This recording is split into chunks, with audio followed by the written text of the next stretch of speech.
I was in school, I went to private school. We had Saturday set at the end of every year, and that was it. And it was the last week, and it didn't affect our Hi, how are you?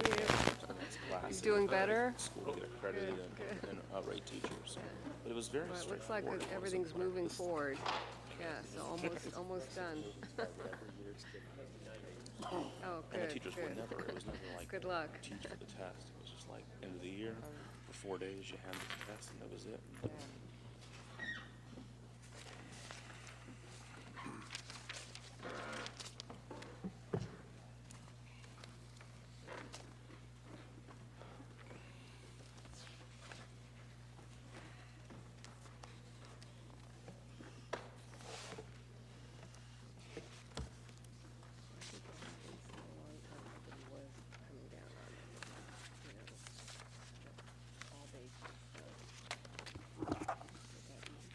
I now call order the regular session meeting of the Board of Commissioners of the City of Tarpon Springs on Tuesday, April 21st, 2015 at 6:30. Roll call. Mayor Archie? Here. Vice Mayor Larson? Here. Commissioner Terrapini? Here. Commissioner Banther? Here. Commissioner Sieber, Here.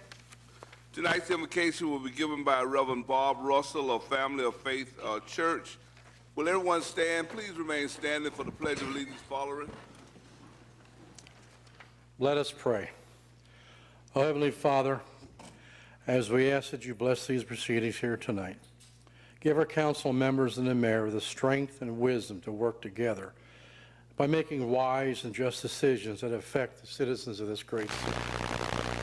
Let those who present opportunities, concerns, and even complaints do it with respect and patience. Father, we thank you for all the blessings and gifts that you've given this town since its incorporation in 1887. Tarpon Springs is truly a gem of the Gulf Coast area, enjoyed by visitors from around the world. Bless those who have small businesses here. Enlarge their opportunities, Lord, to grow their successes so they may touch this community of greatness. We ask that you bless those who work and support our town, especially the first responders, our police force, fire department, and paramedics. Father, please bless our troops, those who are willing to give up their lives so that we may meet here tonight and enjoy the freedoms that they protect, freedoms that we take for granted. We ask all this in your name. Amen.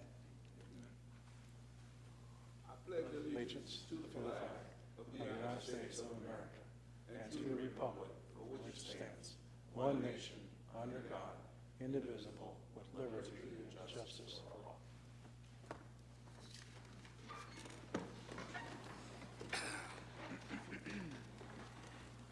We will now go to public comments on any item that will not be discussed this evening.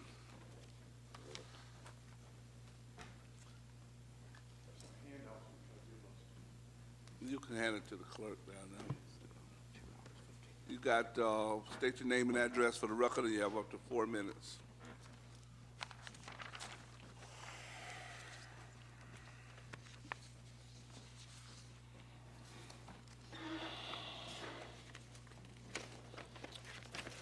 Good evening. My name is Jerry Brown, 9127 79th Avenue North, Seminole, Florida. Honorable Mayor, City Council members, city staff, and citizens. Have you given you some handouts?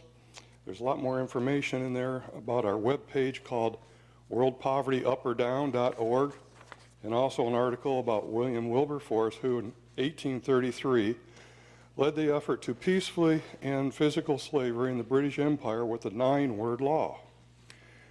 I'm here today to ask you to attend a meeting with Representative David Jolly to support his efforts to pass a 16-word law in the U.S. Congress that can peacefully end world poverty, which is now causing economic slavery for 3.6 billion people. The 16-word law simply states it is illegal to import goods from 132 nations not requiring worker safety regulations and $1 an hour minimum wage. As the world's largest importing nation, only the USA can establish this law and enable 132 nations that do not have the power to raise their minimum wages or safety standards on their own. The reason that they cannot do this unilaterally is based on economic fact of life. which states multinational corporations must produce their goods at the lowest possible price or they will be forced out of business. If one of these 132 nations dare to raise their minimum wages, the multinationals will simply move their factories to the next nation with lower wages and regulations. World economist Garrett Brown called this the race to the bottom, and this race is causing poverty and deflation worldwide. This race to the bottom has caused many terrible situations, like in Bangladesh, April 23, 2013, when a sweatshop factory collapsed and killed 1,200 women and children who were working for just 11 cents per hour. Yes, this law will cost us 25 cents more for a Bangladesh shirt, but now there will be 3.6 billion more people buying our goods, as they are making a living wage for the first time. It is the Christian, moral, and right thing to do to help our poverty nations from around the world. Either we pass this law and support these nations to increase their wages all at the same time, or the other half of the world's populations be pulled down to their level. This is called deflation. It's happening right now big time in the USA and Europe. If we continue to do what we've always done, we're going to continue to get what we've always gotten. More desperate people living with poverty, willing to go to war, and illegal migration to safer nations. It is also in our own best financial interest to pass this 16-word law, as it will give the world's economy a $7 trillion shot in the arm. This will cause wages to increase worldwide and immigration to and immediately stop deflation. Better yet, no new taxes, big government agencies, or welfare system is required. We recently met with Representative David Jolly.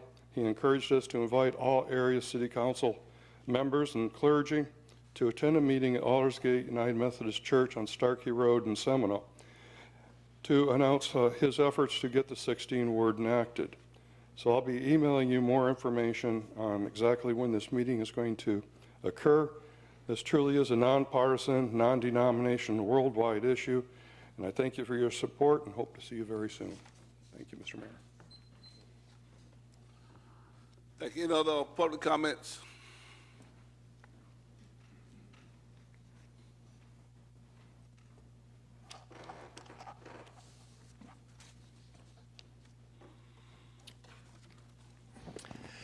Good evening, Mayor and Board of Commissioners. I wanted to say thank you to those involved who put on the Craft Beer and Barbecue Festival this weekend. It was great. It was nice to see everybody just kind of hanging around, enjoying some good food, some good music. And I have to say, the music provided was enough to keep me from Dunedin for a weekend. But we have to thank these people. And one of the things I heard through, just talking to some of the people about that is we need more of that type of stuff. So I'm not sure what the partnership was, and I know how volunteer organizations work. Same thing with the chamber. There's always a core group that does all the work. But these type of events are great not only for keeping the residents in town, but drawing people to Tarpon and seeing some of the other things we have to offer. So I wanted to thank all those involved, and also the chamber for the Arts and Crafts Festival. Again, they did a wonderful job. We had a great weekend. Now for the scolding, and this has nothing to do with y'all. You know how much I love this community and its naturalness. I walk my dogs in the evenings along the bayous. Of late, we've had some high tides, and I know it's not just boaters, but the littering is ridiculous. People take more respect. I'm finding styrofoam and plastic cups and bottles and all kinds of things. And it tends to accumulate.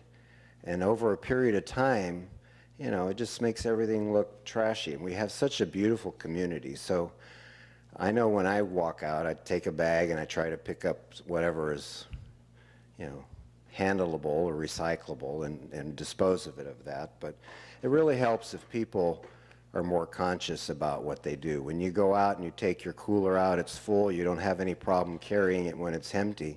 Bring back the empty bottles and the cans. Thank you. Thank you. Are there any other public comments?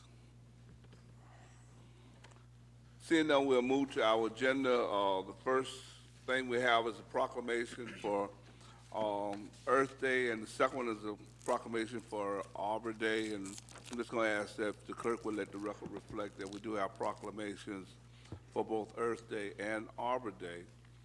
And number 3 was talk about proclamation. We're going to move down to and take that together with number 4, which is always, I think, a pleasure to be able to do, and that's under presentation. That's the Mayor's Top Apple Award. And I would just like to welcome each of you to Tarpon Springs' 5th Annual Top Apples Award. And as Mayor, along with my fellow commissioners, it's always a pleasure to continue recognizing schools for the outstanding leadership in our community.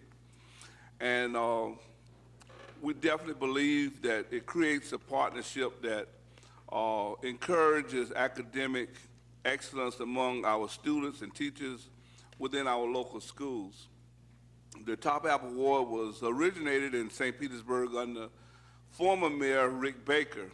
And in order to qualify for the Top Apple Award, the school-based administrators, along with their student, staff, partners, had to move their schools up a letter grade or maintain an A based on the state's accountability system.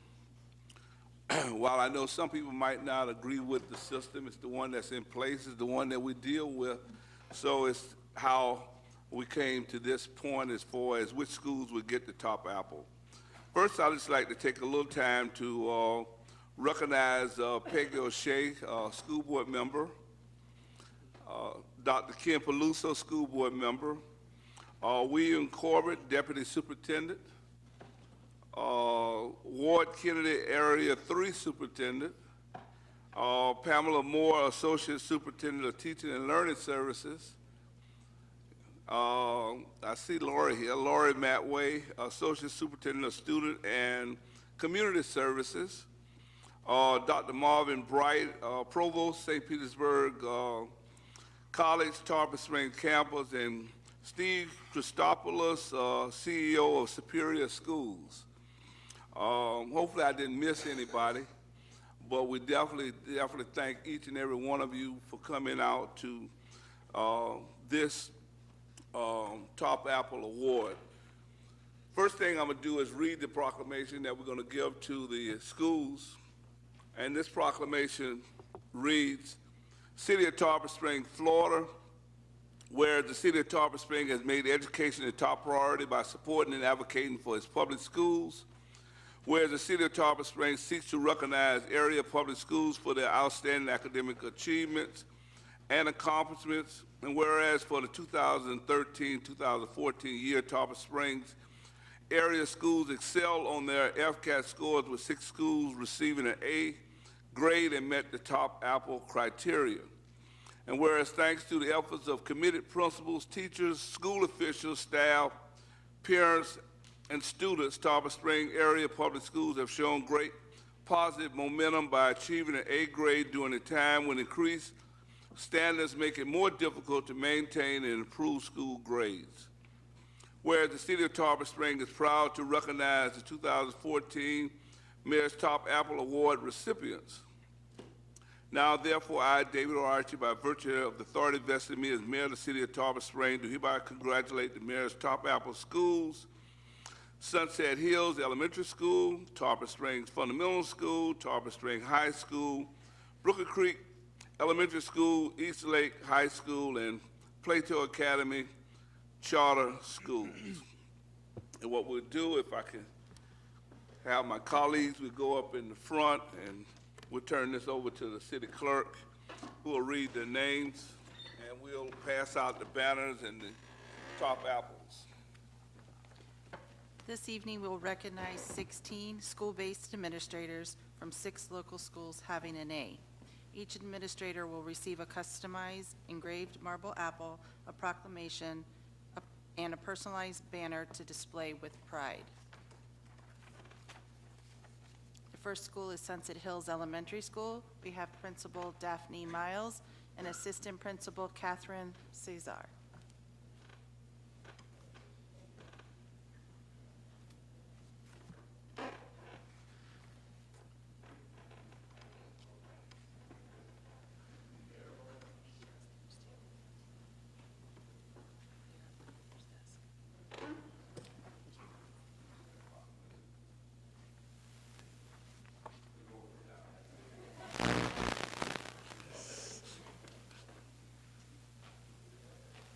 Next, we have Tarpon Springs Fundamental School. We have Principal Dr. Elaine Miles.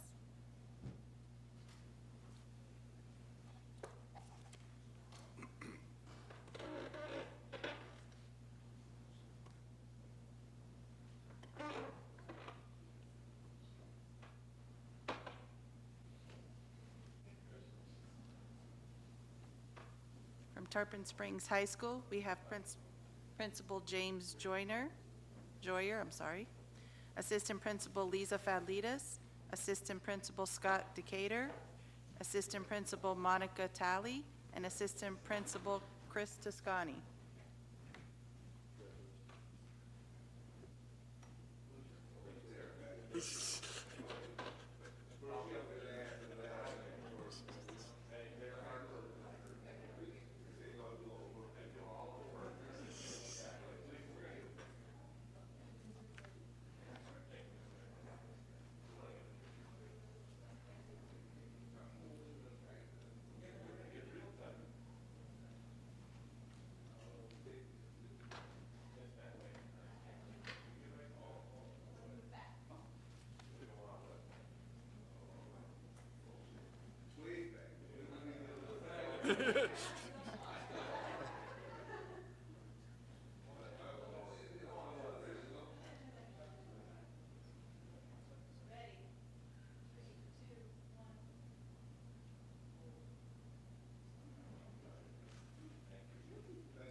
From Breaker Creek Elementary School, we have Principal Donna Geringer and Assistant Principal Kathy Brickley.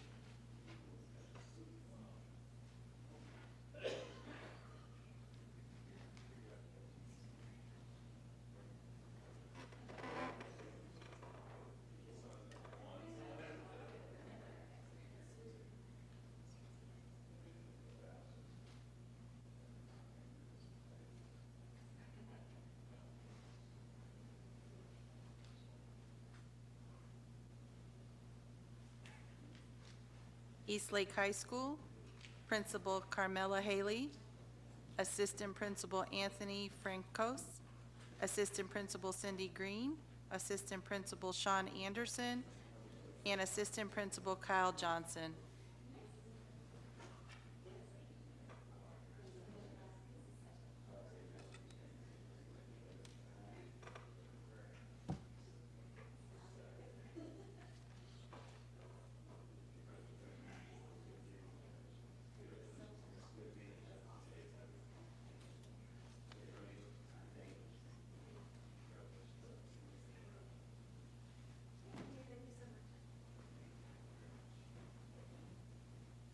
And for Plato Academy Charter School, we have Steve Christopoulos, CEO and Superior Schools, accepting on behalf of Principal Danielle Toro.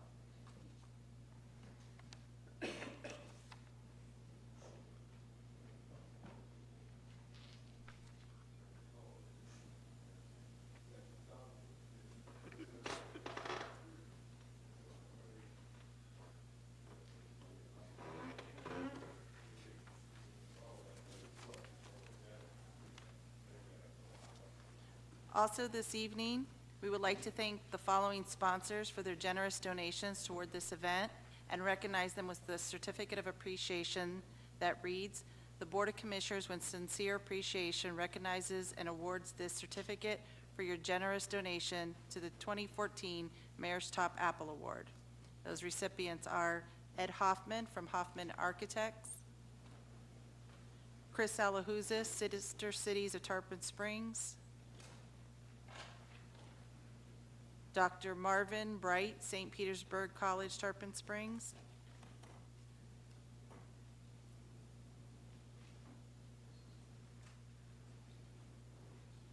Bill Gresham, Waste Management.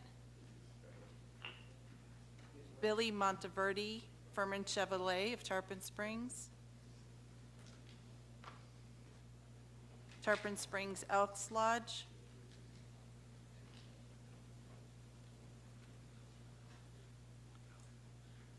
Florida Hospital North Pinellas. And Bright House Networks.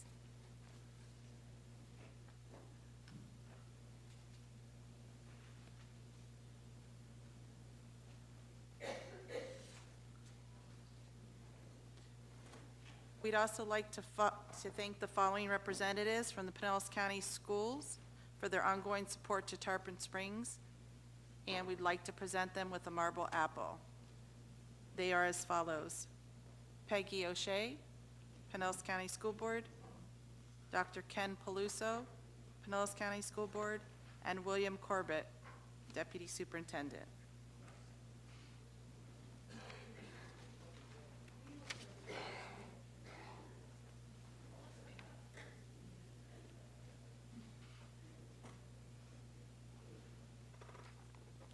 If everyone can join us in congratulating all the 2014 Mayor's Top Apple recipients.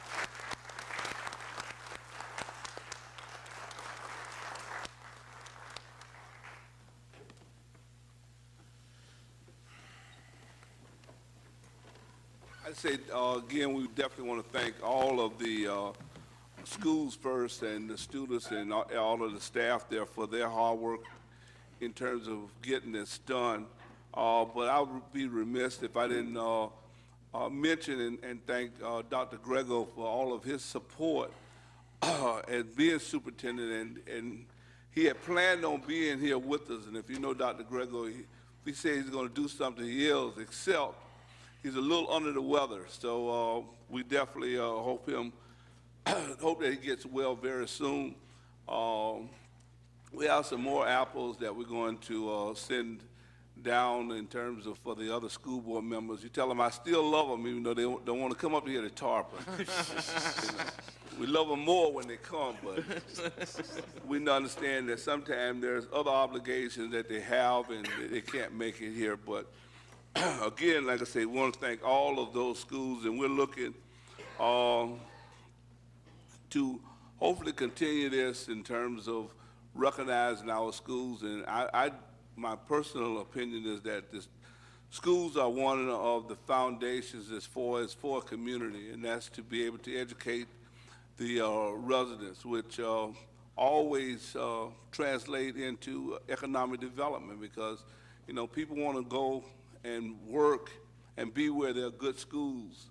And we have a lot of good schools in the area, and even though there are some other schools that are not represented here, we know that we have some great schools, whether they meet that state criteria or not. So, but we definitely want to thank all of those that was a Top Apple recipient here this evening. With that, I don't know if any of y'all want to just hang around for the rest of the meeting. I mean, y'all can, but I'll break for a couple of seconds so that we won't hear that herd leaving. You know, but we do thank you. And tell Dr. Grego that we appreciate it. Thank you, sir. Thank you. Thank you. Thanks for coming. All right, sir. All right, thank you.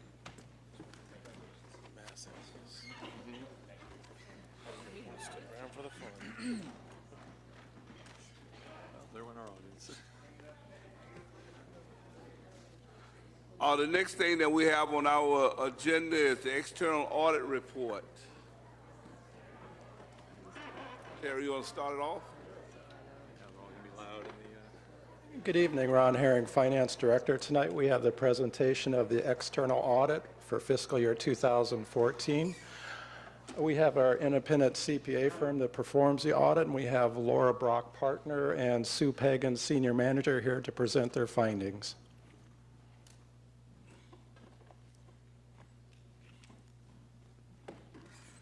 Good evening.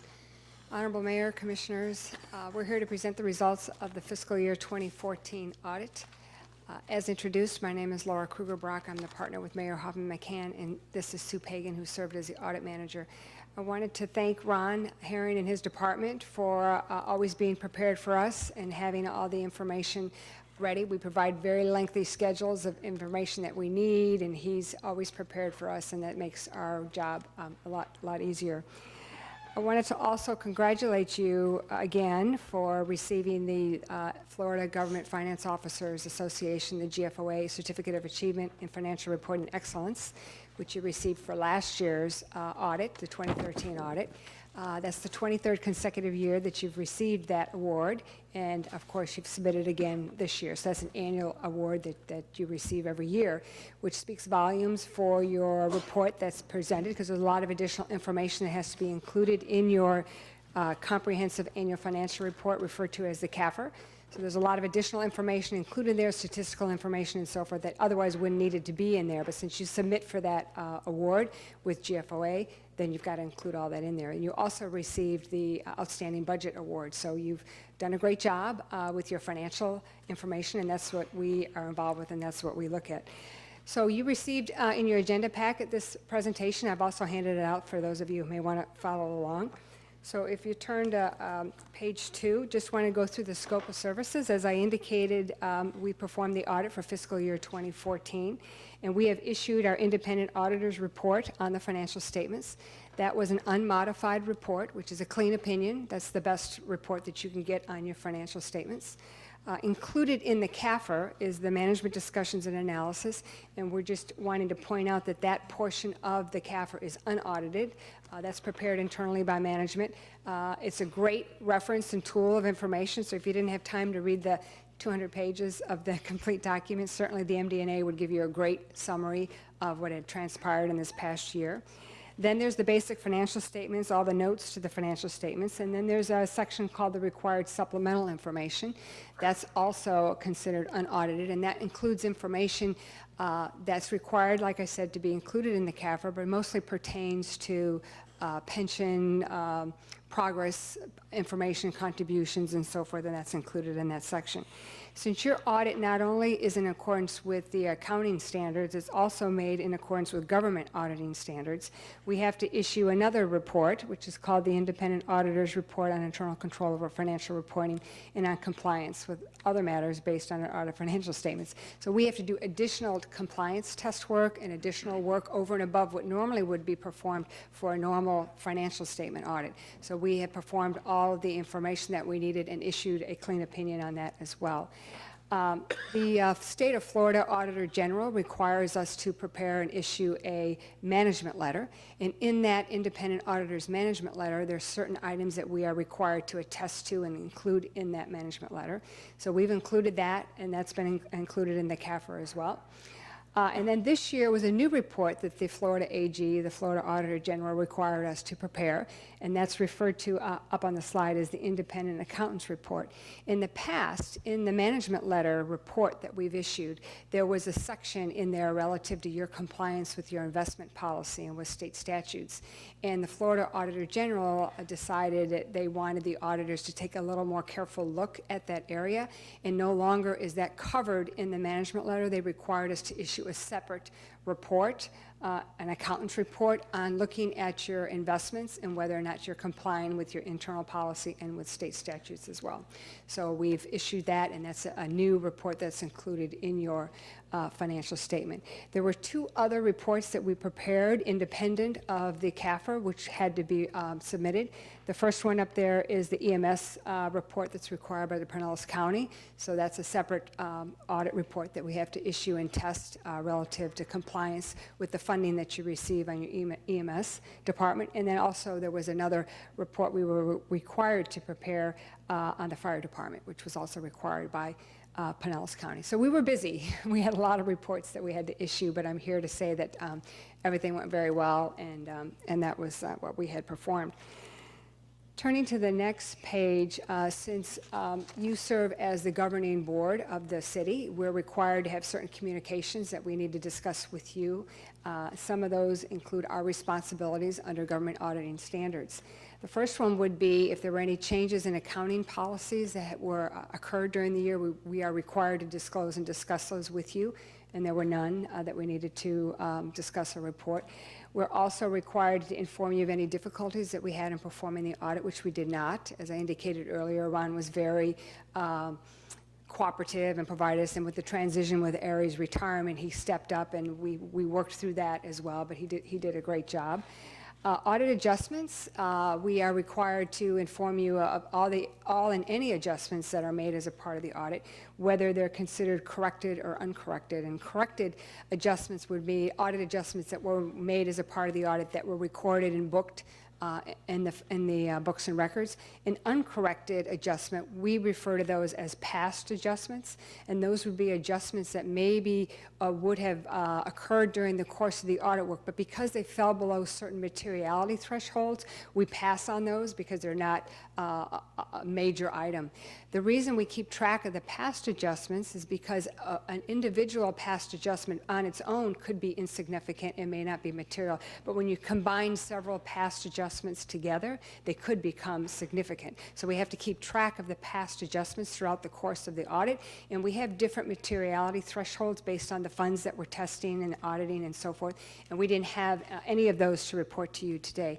I think that speaks very highly of your finance department. I audit many governments, and I have very few of them that we walk away with no adjustments or no past adjustments. That means that the financial information that you're getting on a regular, timely basis is accurate, and it's got all the adjustments that will be made, as opposed to us coming in at the end of the audit and preparing several audit adjustments to correct things or move things around or so forth. So again, that's a nice highlight to point out. We have to discuss or remind you that there are significant accounting estimates in any audit that we perform, and the purpose that this is included is just to touch base on what those estimates are. Estimates are a little more difficult to audit. It's easy for us to confirm cash and to confirm debt and to look at your fixed assets and so forth, but estimates are a little more difficult, so we have to look at the estimate policies that you have and the calculations to determine if we agree with those or if they're reasonable.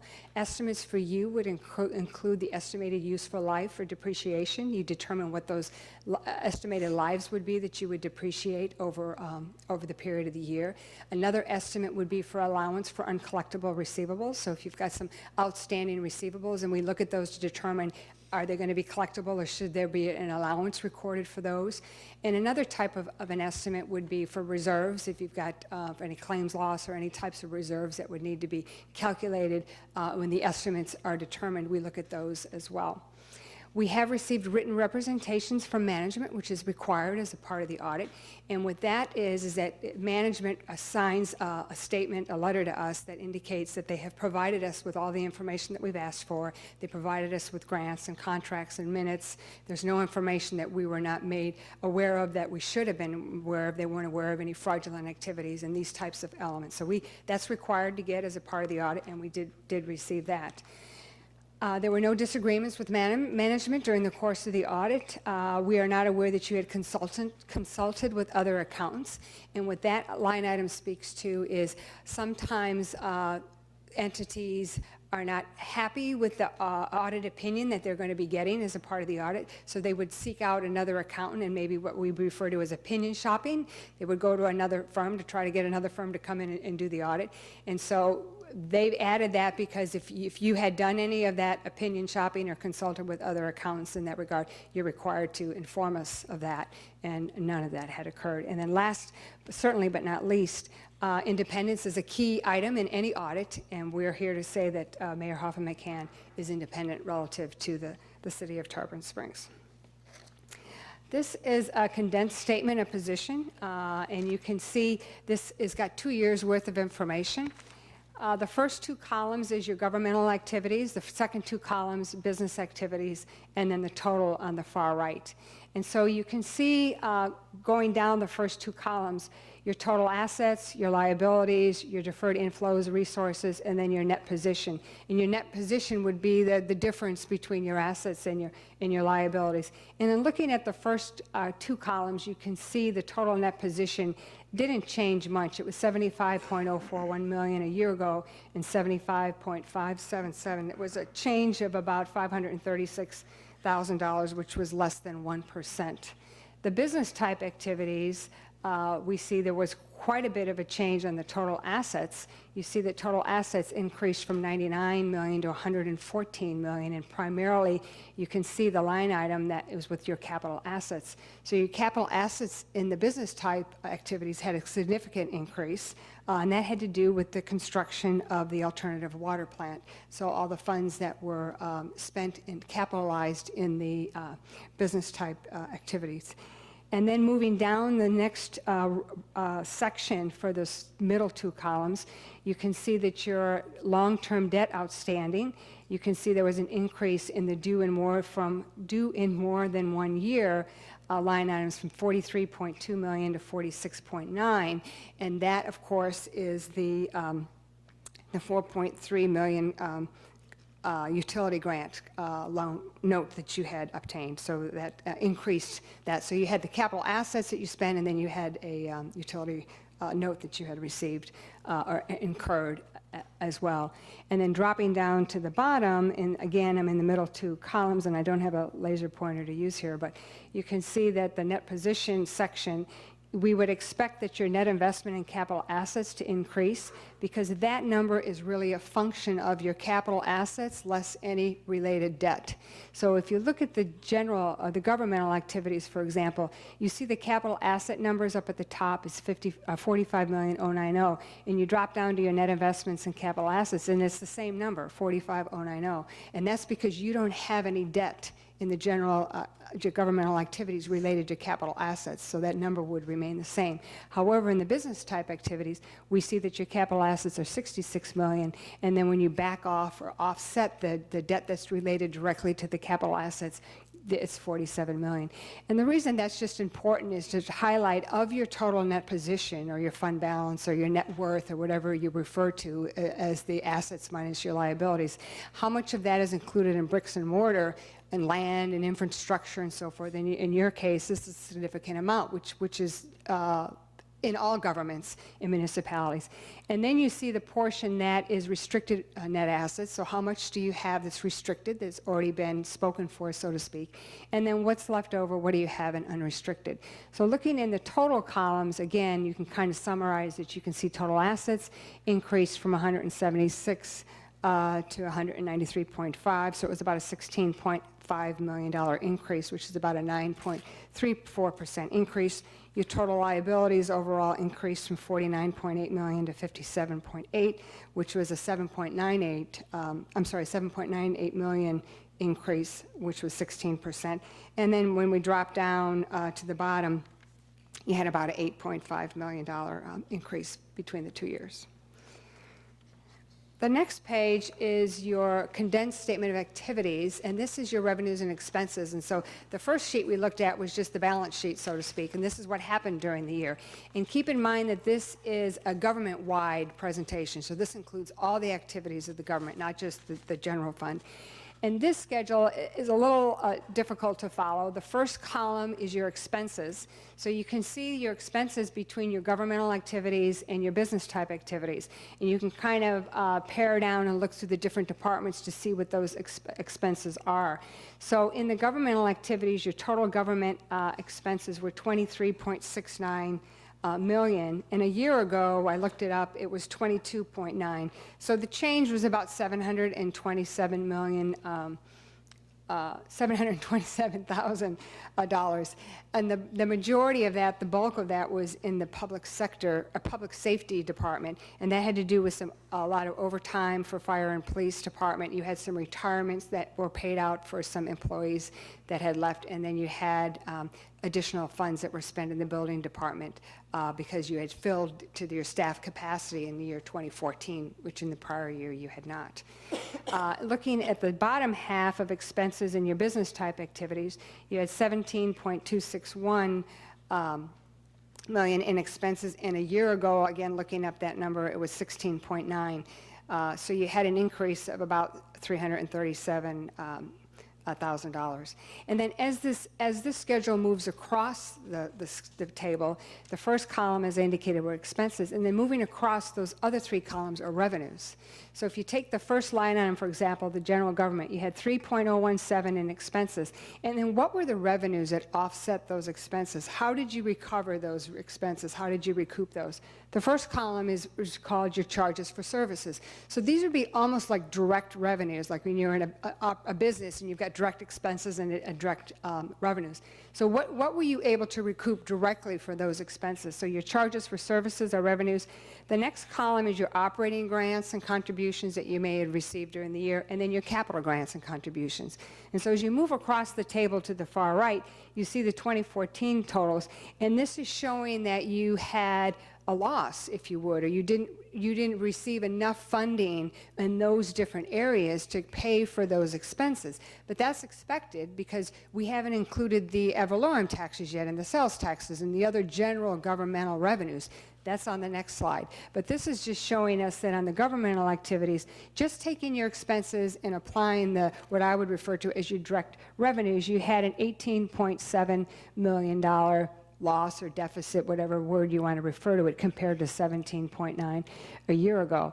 The second section is your business type activities, and we would expect those to be operating at a profit because that's like a business enterprise where you're charging for services and you should be covering all your expenses.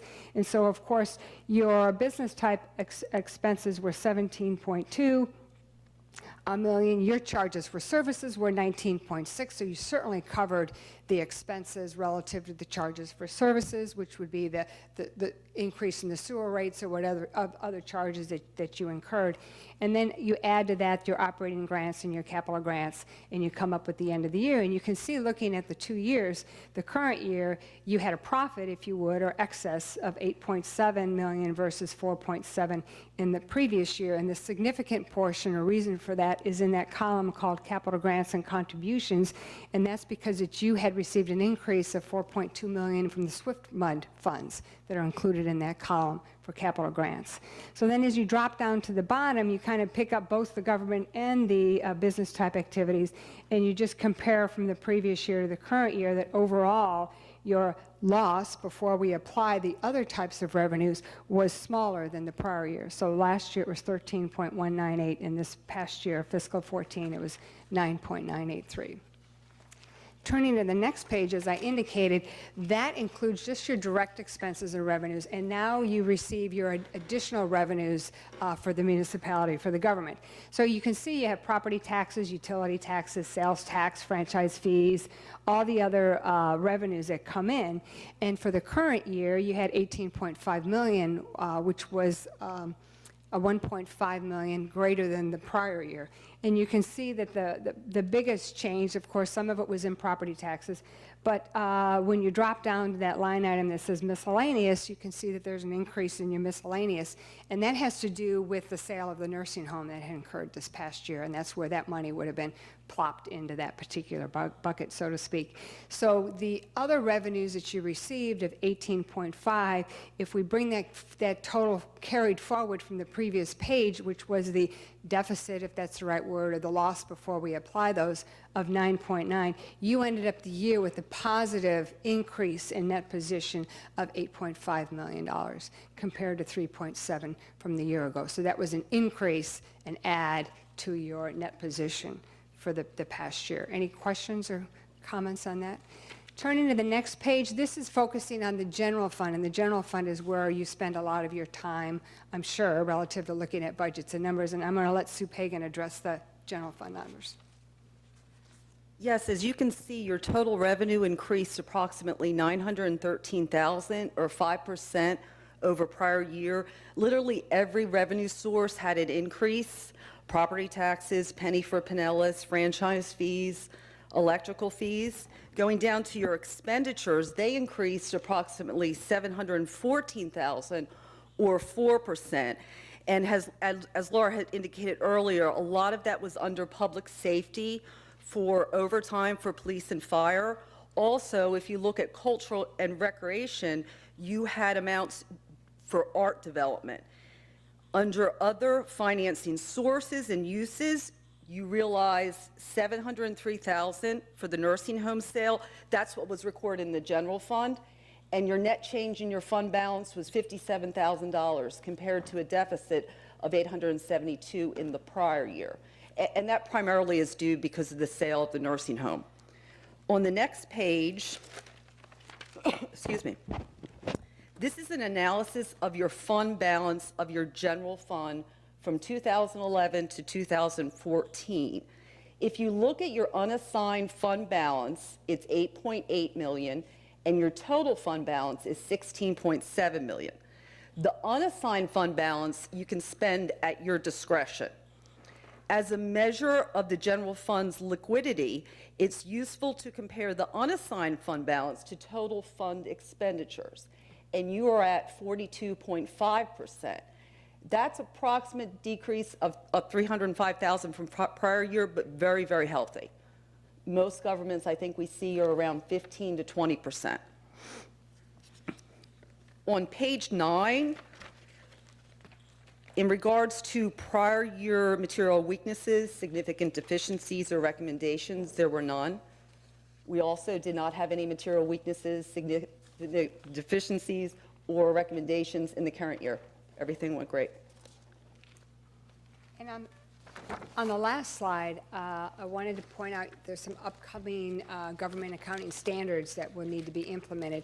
I failed to mention earlier that you did implement a couple standards in the current year. So your current year financial statements include some standards that were required to be implemented that year, this year. And those are all included in your footnote here, footnote 1E, which is on pages B43 and B44.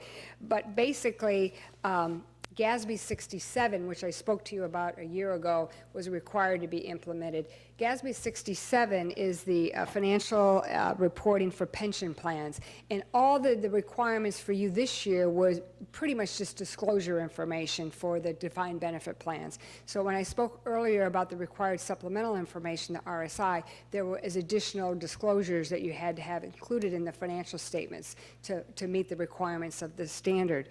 Moving forward, next year, fiscal 15, GASB number 68 will be required to be implemented, and that standard is the accounting and financial reporting for pensions. Again, it is dealing with defined benefit plans, and what this standard is requiring the municipalities to do is to record the long-term liability or the unfunded liability for these pension plans. In the past, in the enterprise funds or the business type funds, you've recorded those, but in the governmental funds, we've only recorded 1 year out liability. This standard will require you to record all that liability. I know Ron is working with the actuaries. I know they've calculated the numbers. I honestly don't know what the impact is going to be on you next year or not, if that will be significant or not. But I know that in some areas of the country, some of the governments are going to have some huge liabilities that they have to record, which will pretty much wipe out those fund balances that we were talking about earlier. For example, the city of Jacksonville is just going to be slammed by the time they have to book all their unfunded liabilities. So that's something down the road. 69 is also required next year. I don't see that impacting you at all. It's regarding disposals of government operations. GASB 71 is also required to be implemented next year. We don't see that as an issue either. And then the OPEB statement, which is the other post-employment benefits, that is an exposure draft that has been issued. They issued that, let's see, in I believe it was in April of 14, and then the comment deadline was in August of 14. So what they do when they're getting ready to issue a new standard and they know it's going to affect a lot of the cities relative to what they have to perform or what they have to change relative to the statements. They throw out what they call an exposure draft, and there's a comment period. And so CPAs and accountants and those in governments can read the standard, and then they can send in a white paper or send in a comment that says, I don't like this is ridiculous, or this is great, I'm glad you're doing it, and they give feedback. And then they take all the comments. The comment period ended in August of 14, and then they'll put together a finalize and issue the standard, and the standard is due to be issued in June of 15. They haven't given it a number yet, but it's our understanding it's going to piggyback GASB 68. It's going to do the same thing that 68 is doing for the defined pension plans for the OPEB calculations. So there will be some long-term liabilities that will have to be recorded on the government-wide financial statements. And I think where they're going with this is they're trying to make all the cities book all the liabilities and get everything on their balance sheet per se. I think the thought process is if you were to shut down today, what are your liabilities? What do you owe? And right now the statements that you're looking at really don't have all that. It's disclosed. A lot of it's disclosed in the notes, in the statements, but to the untrained reader, they wouldn't know where to look for it and where to find it, and this is kind of forcing all the governments to kind of throw that all on there. So, having said that, I'd be glad to answer any questions or comments or questions that you may have regarding the audit. Well, first, I just want to thank you for this. I would have thought that some of these things that's upcoming as far as with the changes that they would have looked at some type of transition from not booking it to booking maybe half of it or something like that to lessen the impact, but that's just a thought. The other thing is I look and I know that if we just look at the unassigned fund balance, it drops somewhat dramatically from I think about what it was 10 to 8, but I think that if we look at it from the perspective of when times was a little harder and property taxes was low and needing to have that cushion there to the last drop from last year, seemed like we're not using as much of it, which should hopefully be a turn for the better in terms of that maybe stabilizing or possibly going up. But then you start talking about the liabilities that's not booked now, yet, so right. none of us kind of know what's really going to happen Correct. as we move forward, But one thing I have some confidence that because Ron's there and his expertise and the rest, he try to help us as much as he possibly can. But some of it is out of his hand too in terms of how this thing looks. We just hope for the best as we move forward. But I really don't have any questions. I thank you and your company for getting us the draft early. I know that was one of the comments by the commission that we didn't have it till the day of and the rest of that. So we definitely appreciate you doing that. Thank you. Any questions, comments? See, that shows what a great job you did, and what it's like to get it a little early so you can kind of digest it. So, thank you very for much. your hard work and efforts in putting this together for us. No. With that, we'll go to item number 6, Parks and Recreation Advisory Board Annual Report.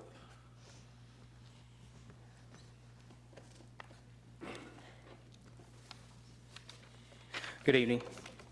My name's Ray Ward. I'm the chairman for Parks and Rec Advisory Board. That's a tough act to follow. My presentation is nowhere near as sophisticated, I promise. So I just want to take a few moments to give an update of the board and the city's most recent accomplishments pertaining to Parks and Recreation. We currently have 7 active members on the board, and there are typically 4 staff members present at our meetings. Public Services Director, Public Works Director, Recreation Superintendent, and Recreation Special Events and Volunteer Coordinator, which helps make for pretty productive meetings.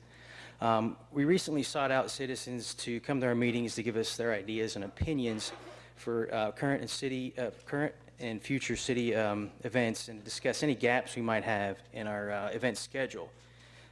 We're trying to determine the gaps, for example, age-specific events and activities, and we want to try to make sure that we capture all these age groups equally, because there's a little deficient. I mean, we have some activities that are needed in the city that we are, pushing to get approved. And this has shown us where we're lacking and what we have too much of or too little of. And we had a good response so far from the citizens. They've brought some new ideas for us to explore. And to this point, the yearly events calendar is full and it's pretty well diverse. The Recreation Superintendent and Recreation Special Event and Volunteer Coordinator, they've done a fantastic job. They've created a very robust upcoming 2015 calendar of events, and we're all really looking forward to that. Now I'd like to address past Parks and Rec agenda items that have been completed with great success. You can follow along in the packet that you were given. We have page 1, 2, and 3 is the dog park, spray park, and exercise park. All have been well utilized. Citizens appear to enjoy them a lot. I mean, I've never passed by the dog park and not seen a dog in the park. I mean, 2 years ago, we'd have to go 2 or 3 cities down to go to a spray park. Now we can keep everybody in town, which helps with revenues also because everybody goes out to lunch after that. So number 4, floating dock at Craig Park. That was on the agenda for quite some time. It was a very hot topic. It was much needed. The dock makes it so much easier to get in and out of boats now. You're not affected by tidal water anymore, and it helps to protect the seawall. And the seawall's not going to get as damaged as much being hit by boats anymore. Page 5 and 6 was Sunset Beach. We're always looking for ways to accommodate people better at Sunset Beach. And one of the biggest problems, as we all know, has always been the parking. So we all put our heads together and suggested diagonal parking on the south side of the causeway. And the city, gladly approved it. City staff went out and they applied 35 diagonal parking curbs, which prior to that we could only get probably 15 to 20 cars the way everybody parks in there. Now we've got so much more parking and we can accommodate many, many more people. And last was page 7, the park bench project. We were able to utilize some local Eagle Scout troops to build several wooden benches throughout the parks, and the Scouts were able to earn community service hours and other awards for the project. And we're definitely going to be utilizing the Eagle Scouts for further projects in the future. And to end, we, the board, we'd like to thank all the city staff for their hard work. I mean, you guys are there at the beck and call. Our mayor, commissioners, city manager, for the approval of all the projects mentioned above. Mr. Licouris, you put a lot of time, effort, and pride into the city's projects, and we appreciate that very much. And I would like to thank you very much for letting me speak this evening, and have a nice evening. Well, I'd just like to thank you and the rest of the committee for your efforts in terms of taking your time to help us in this area that I think is very important, and that's parks and recreation in terms of what we can do to improve what we have as far as the citizens concerned. So thank you for your help. No problem. Commissioner Tarpon. Thank you. I also want to thank you, Mr. Ward, for taking the time and coming to give the presentation. As I looked through the slides, obviously I was aware of most, but I did take a ride out to Sunset Beach the other day, and I did take note of the new parking alignment. I think that was a great idea, and just goes to show that a little bit of effort and a little bit of forward thinking with a group of people can lead to good things. So I applaud you in that. It looks great. It's a nice addition to have new spaces, and the park will be better utilized. So thank you. Thank you. Commissioner Sick. I want to thank you, Mr. Ward. I was wondering, I really appreciate, of course, the Boy Scouts helping out with those benches. Will they also be helping with maintaining the benches in the future? Do you think they'll use some of their volunteer hours for that? That's the plan. We have to get with their scout leaders, because there's certain criteria that they have to apply to get credit for things. Okay. And it's a little weird how they have to be associated with the project from beginning to end. And I don't know if that goes for coming back to maintain or not. We have to find out, but we're definitely going to use them. It was a very good project for them, and they did it very quickly and very efficiently. Thank you. So. Any other comments? Thank you again. Any public comments on this item? Thank you. We'll now go to consent agenda. Minutes, April 7th. Regular session, satisfaction release of liens. 9 is attorney fees, trash match, there no LLP invoice 48424, Zinzao Law LLC invoice number 13931. 10 is award file number 150093-N-RS, single source purchase of Executime software and associated hardware. 11 is award file number 150092-N-RS, single source purchase of interactive voice response software and associated hardware. 12 is increased file number 150069-N-JJ, single source purchase of SunGuard software. 13 award file number 150102-C-RS, telephone equipment through state of Florida contract 730-000-09-1, telephony equipment services. 14, renew file number 110023-C-CM, banking services to the city of St. Petersburg, RFP number 7063. 15, extend Pinellas County Cooperative Contract number 090-0092-P, CR Auction Services.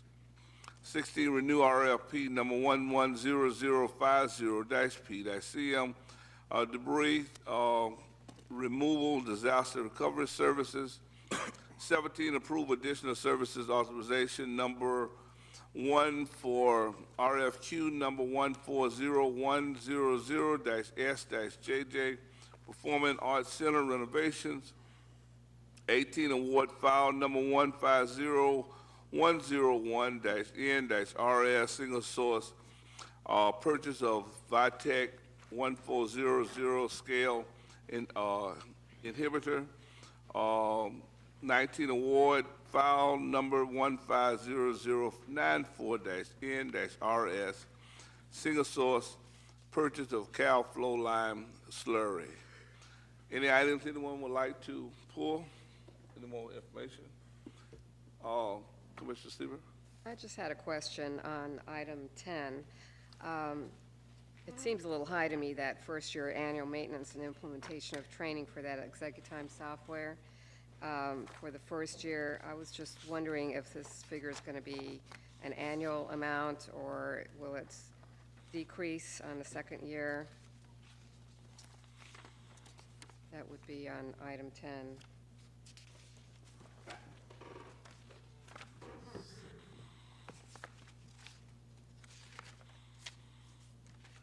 I'm not sure if the price of next year is going to be up or down with it.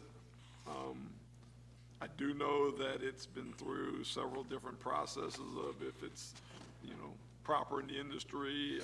We had, Chief Coaching along with Susan Van Horn, and Jay Jack is going through them and stuff. So it is the best possible price we could get, but I'm not sure if that's going to.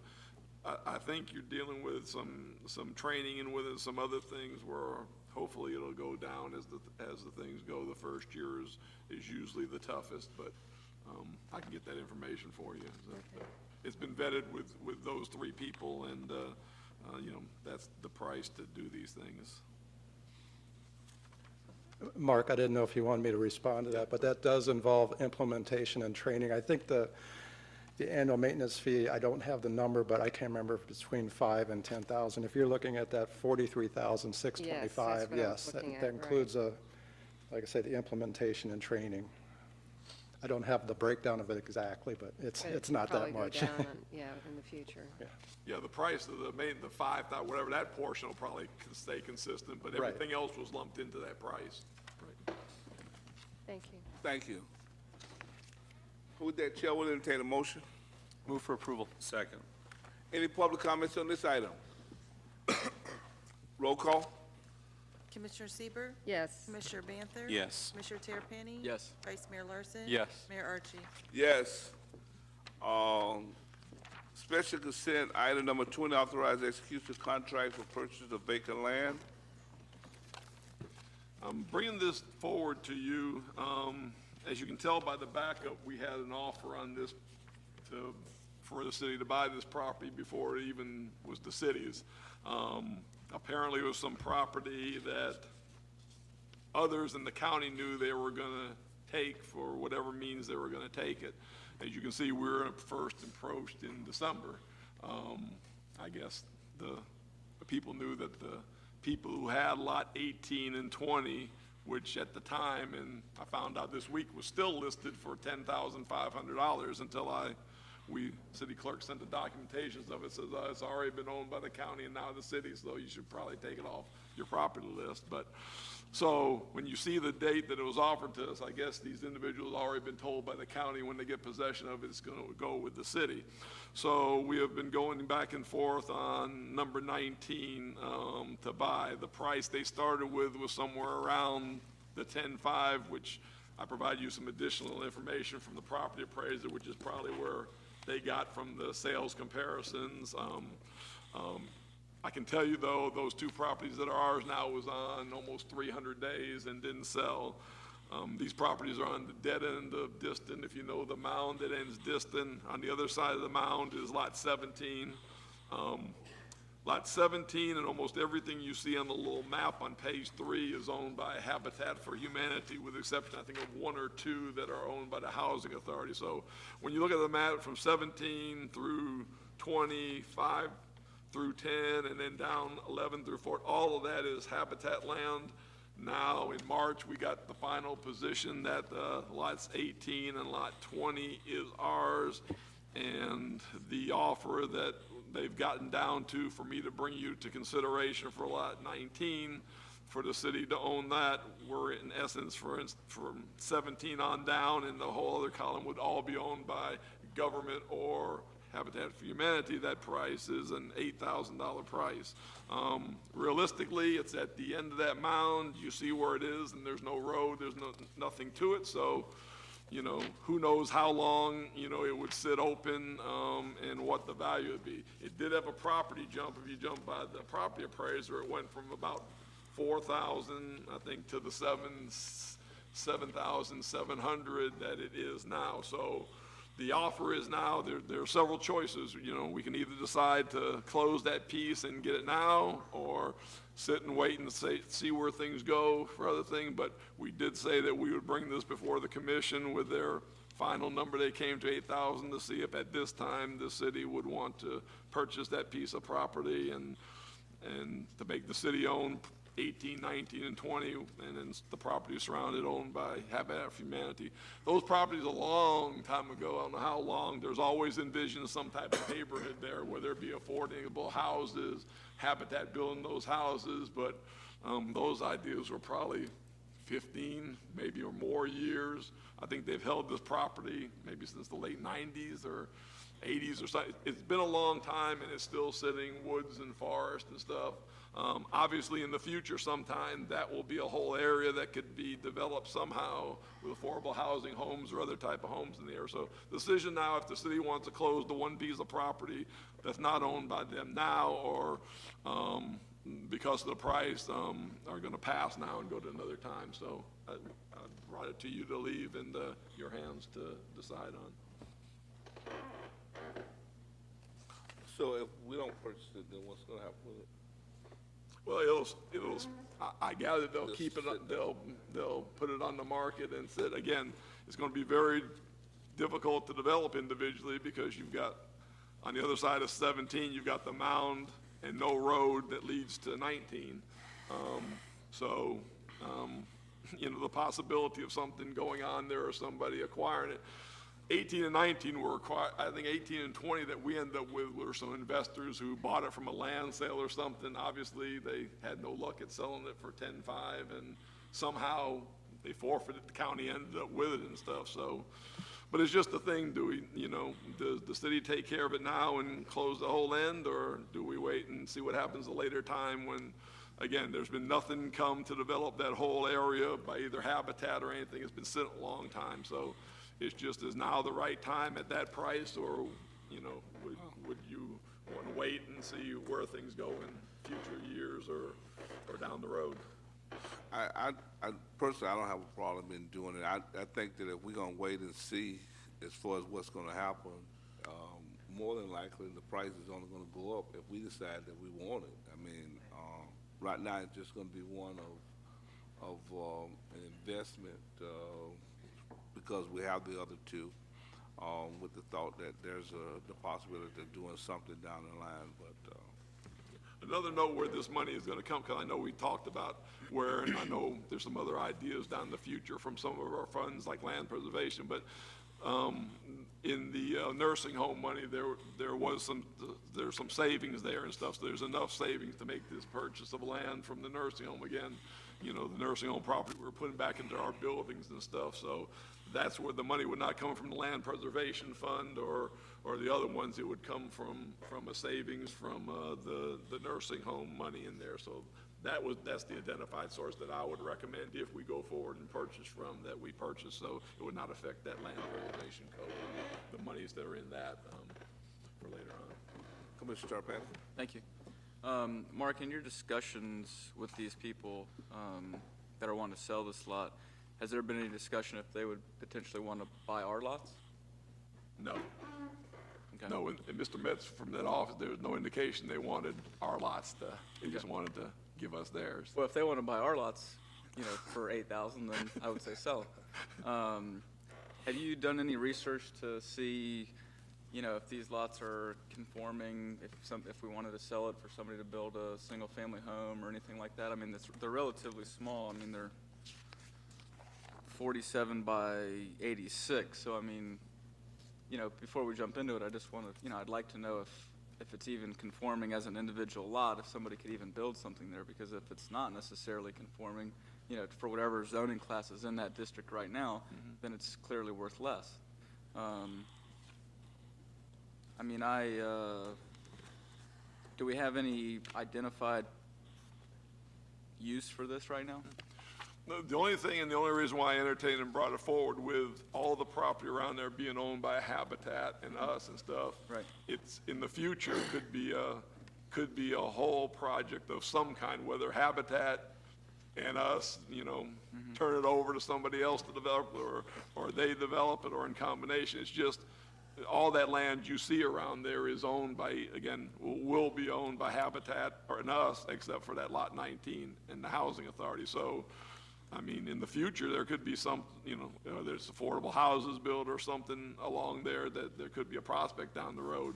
You just got to gauge if the project's out there and then the land's out there, how, you know, is the land going to go up because the project's here? Do we get it now? Is because the land's going to sit and probably it can't be developed without the rest of it developing? You know, is someone going to get rid of it for a lesser price? That's Right. the kind of thing that this commission's kind of got to weigh and So, see, is it? so I see that you executed this contract, and it says within the contract that they'll provide a warranty deed. My experience with some of these lots, when people get them through, you know, tax lien foreclosure or something like that, they can offer a quitclaim deed. But I mean, it's checked here and it's executed by both parties that it's a statutory warranty deed. So do you have any idea whether or not, excuse me, the lot is conforming by itself? No, I'm not sure. Okay, for me, that's something that I'd like to know before you close on the transaction. Other than that, I mean, I don't necessarily have an issue buying it. I can see that it's, you know, potentially an opportunity because we have the two lots on either side, and you know, there's a future in that area. But I think I'd like to see you to try and renegotiate it a little bit less than the 8,000. I mean, you said that the two lots that we own now that were given to us by the county were on the market for a year for 10.5. So the biggest question for me is whether or not it's conforming. If it's not conforming, then, you know, it's definitely worth less than 8. So that's my train of thought.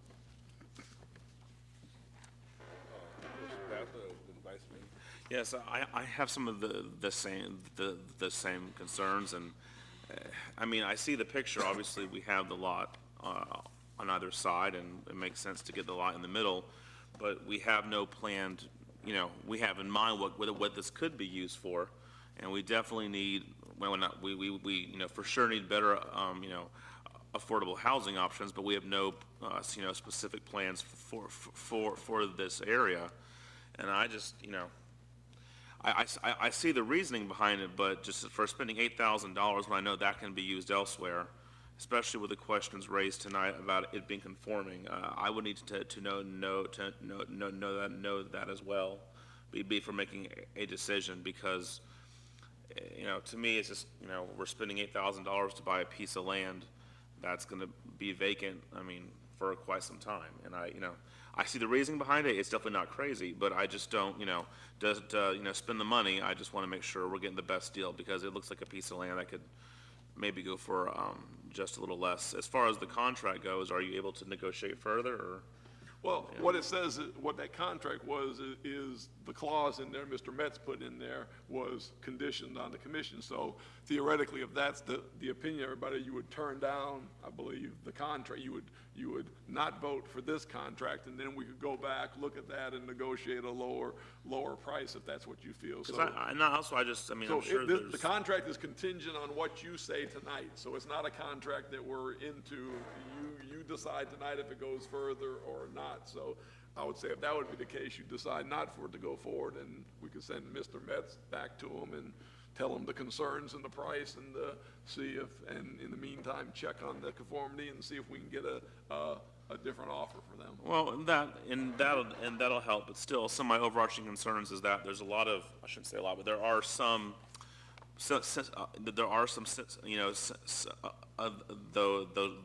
those similar places in the city where it would benefit us to buy the land, but we don't always do that.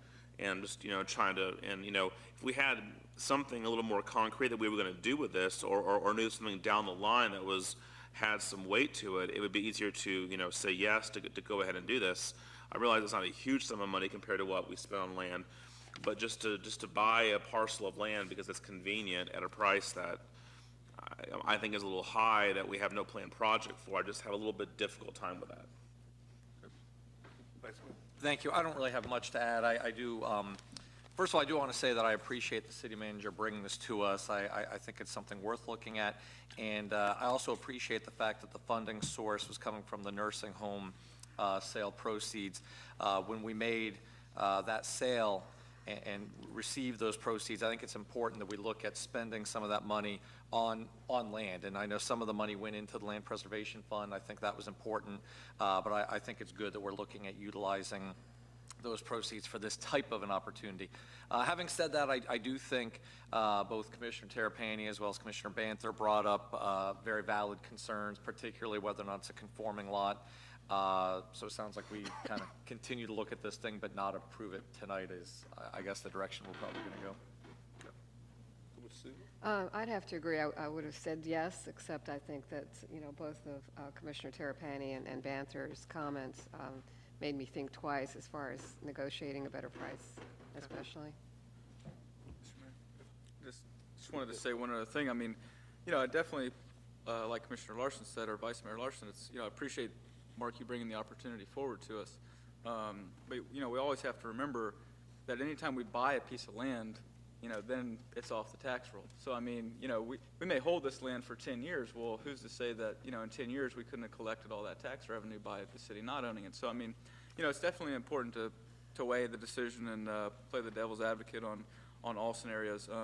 I'm still open to it. I would definitely like to know if it's conforming or not. Okay. Do we have to Yeah, I think you should, move on the item affirmatively, whether it's a move to reject the authorization, move to reject the contract as presented is probably the most effective way to do it. Mm-hmm. Can we get a motion for that? Move to reject this contract as offered to the city of Tarpon Springs. Second. Any public comments on this item? Roll call. Commissioner Sieber, Yes. Commissioner Banther? Yes. Commissioner Terrapini? Yes. Vice Mayor Larson? Yes. Mayor Archie? Yes.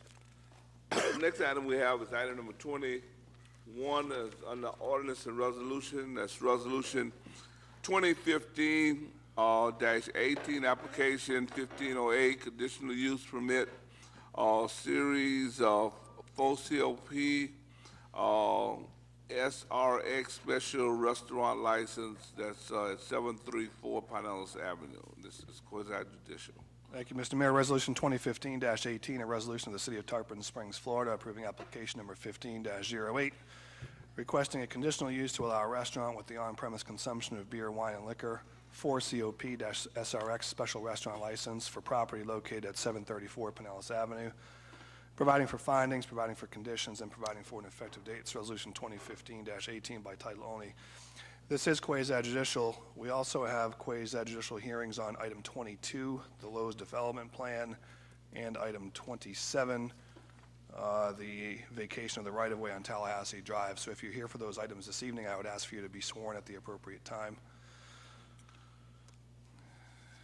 These proceedings are quasi-judicial proceedings where this commission acts in a quasi-judicial rather than a legislative capacity.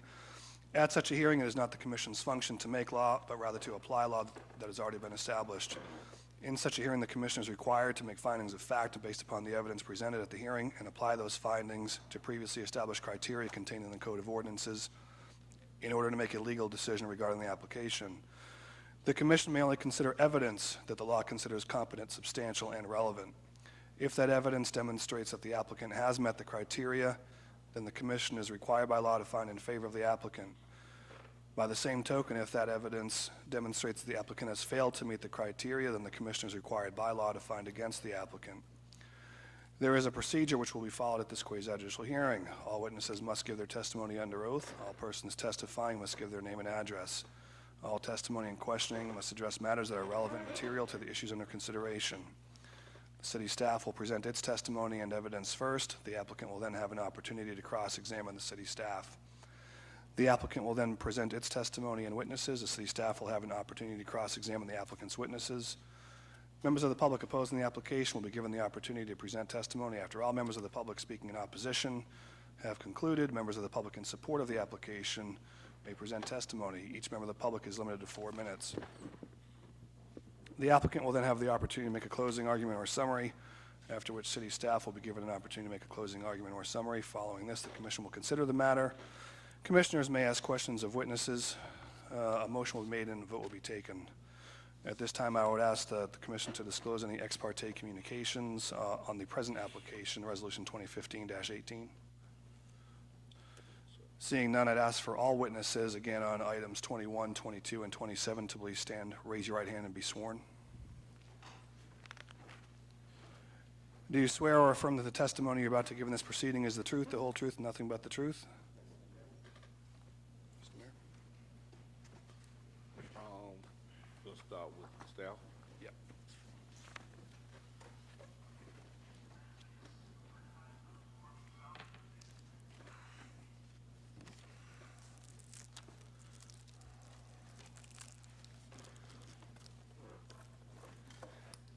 Good evening, Mayor, Commission members. Steve Correcchia, Planning and Zoning. This item is for property located at 734 Pinellas Avenue. The plaza is located at the southwest corner of Pinellas Avenue and Morgan Street. The property is designated as T5A within a special area plan. That is the South Pinellas Avenue Character District. Properties surrounding this plaza are generally commercial in nature, with some residential located to the west of the plaza. The T5A designation does allow for restaurants, alcoholic beverage establishments, and a mix of retail and service type uses. This request is for conditional use for a restaurant and bar with on-premise consumption of beer, wine, and alcohol. This is a Series 4 COP-SRX special restaurant license. Establishment is proposed to be open every day except for Tuesday. Hours of operation will generally be from 11 a.m. to 9 p.m., with extended hours to 2 a.m. proposed for Friday and Saturday. Standards for review are found in Section 52 and Section 20901 of the Land Development Code. These standards require conformance with the Land Development Code and compatibility with the surrounding area. Also requires a 200-foot separation from churches and schools. Staff has reviewed and found that the proposed conditional use will meet these review criteria as set forth in the Land Development Code. No adverse impacts are anticipated to the surrounding area. given the commercial nature of the area and given operation of the establishment in compliance with city code. The property was posted and notices were sent to property owners within 200 feet of the property. To date, staff has not received any opposition to the request. With that, Mr. Mayor, that concludes my presentation. Staff is available for any questions. Not seeing any. Does the applicant wish to make a presentation? Is the applicant here? Yes, but,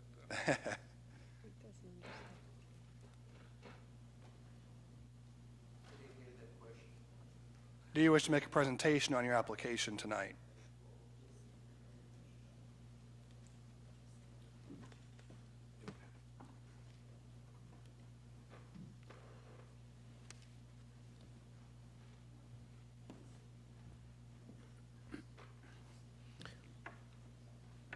Good evening, gentlemen and ladies and gentlemen.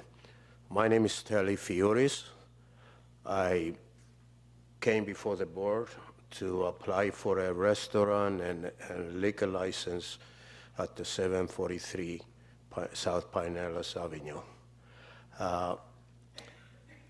Previously, I was operating the nightclub down in by the docks, the Greek nightclub called Zorba's.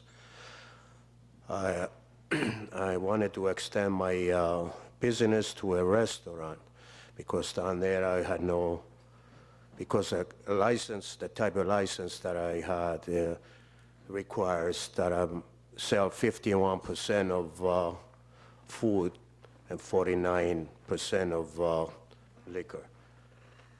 So down there I was not able to meet my criteria, so I decided that I needed to make a move to I think a better location, I hope anyway, to serve my business. And I'm here in front of the board to ask them to take into consideration that I will conduct my business in a mannerly way and keep the peace and everything like that. I know the mayor have visited my last place, and I try to keep it under control.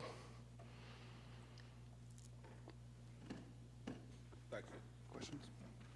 Questions for the applicant? And I go one more step. I had, since I've been there the 3.5 years, I had done 7 fundraisers for needy people and stuff. And one of them, it was for the family of our fallen officer, Charles Conduct.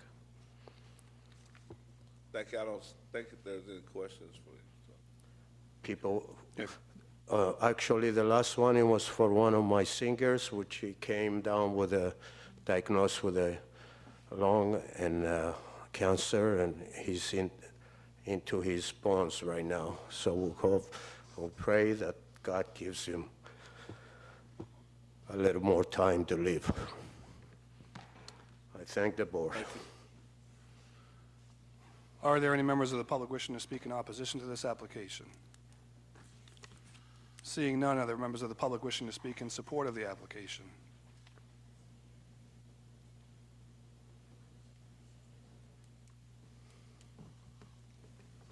If you would like to speak, come forward.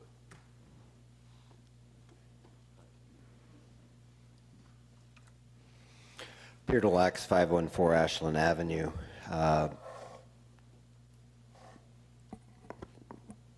Up in the book up there, page 2 of the backup is missing. So I'm not sure if that's the same for y'all. But my only question is more of a technical nature. From what I remember about 4COP SRX special restaurant licenses, there was a minimum seat requirement. And if I remember correctly, it was 150 seats. Now, I may be misremembering, or maybe the rules and laws have changed, but from my memory of Cats, I don't think there's 150 seats in there. So That's my only concern, is making sure that they have enough room and the corresponding license is proper for the facility that they wish to take. But otherwise, I applaud their efforts to keep this traditional business going that is part of the history and culture of Tarpon Springs, and hopefully can also add to the downtown core of what entertainment and other options we offer our residents and visitors. But that 4COP CRX license, if I remember correctly, was specifically for 150 seats, and if you remember the Tarpon Turtle, that was an issue with them, and you know, a couple other places we've had to deal with. Thank you. Thank you. Any other comments? Does the applicant wish to make a closing statement of any kind?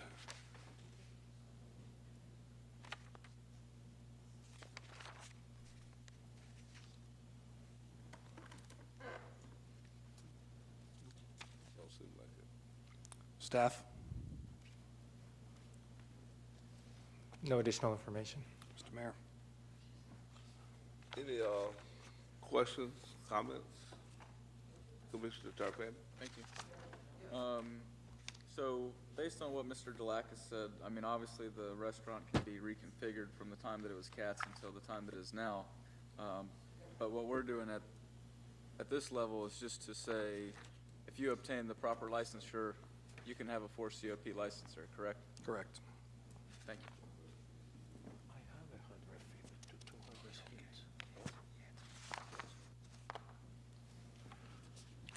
What is the question? Can I, There is no question. oh, I thought there was a question, that there was no I don't think 150 anybody has a seats? question for him. No one has a question for you. Yeah, there is no question, and we've closed the public hearing at this juncture, and we're on to the commission's consideration of the application. Yes, Commissioner Stevens. I'm assuming to approve that license that there will be checks for the seating, you know, with what Mr. Delac has said. Yes. With that, no question, the chair will entertain a motion. Motion to approve. Second.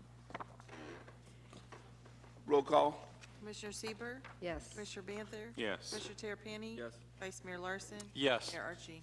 Yes. Item number 22 is Resolution 2015-19, Lowe's Final Development Plan. It's Resolution 2015-19, a resolution of the City of Tarpon Springs, Florida, approving the final development plan for a Lowe's Home Improvement Center, providing for a certificate of concurrency, providing for conditions, and providing for an effective date. It's Resolution 2015-19 by title only. At this time, I'd ask the Commission to disclose any ex parte communications on this application. Seeing none. Thank you, Mayor, Commission members. This property consists of 17.6 acres located on the west side of US 19 between Spruce and Pine Street. Property is zoned commercial plan development.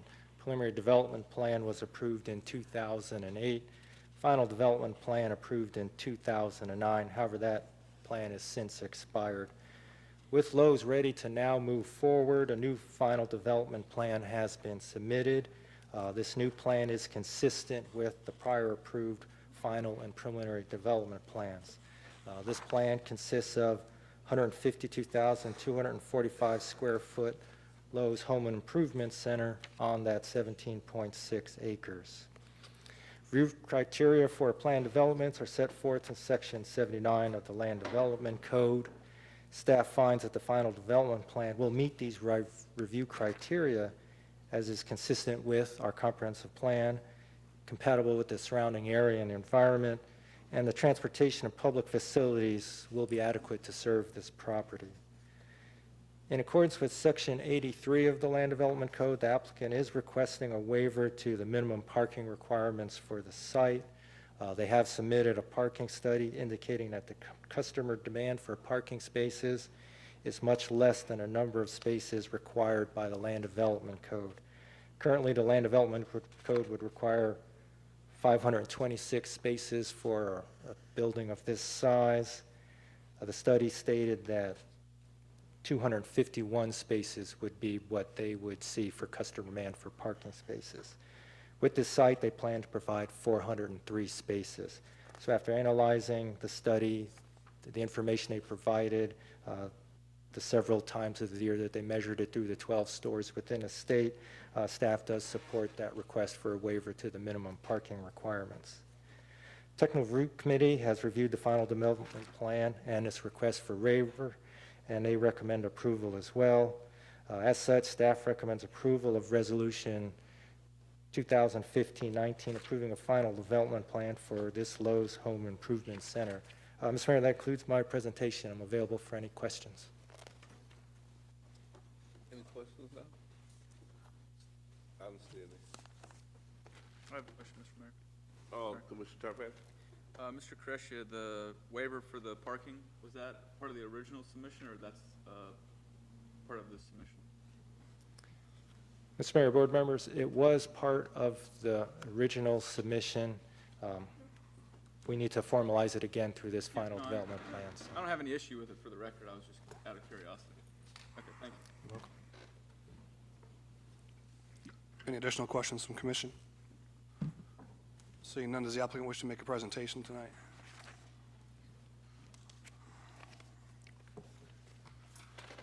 Good evening. It's Steve Henry with Linkson Associates, 5023 West Laurel, Tampa 33607. I've got with me tonight Mike Reynolds with Lowe's, and also Trent Farrell, who is the architect for the project. And just very briefly, I want to thank the city manager and staff for working with us to get this thing through very quickly. Lowe's is excited to actually finally to build the project. As y'all are aware, we had a development agreement many years ago. Lowe's actually built all the infrastructure for the project, and then the market tanked, and so they put the project on hold. They're now ready to move forward as quick as possible. In fact, we've already submitted the building plans and site construction plans. They'd like to start construction within the next 30 to 60 days on the project, and hopefully have it open, by the first of next year, if at all possible. But I'm here to answer any questions. I think Mike Reynolds would like to say a few words, but if there's any questions, I'd be glad to answer them for you. I don't see any for you. All right, thank you. Roll.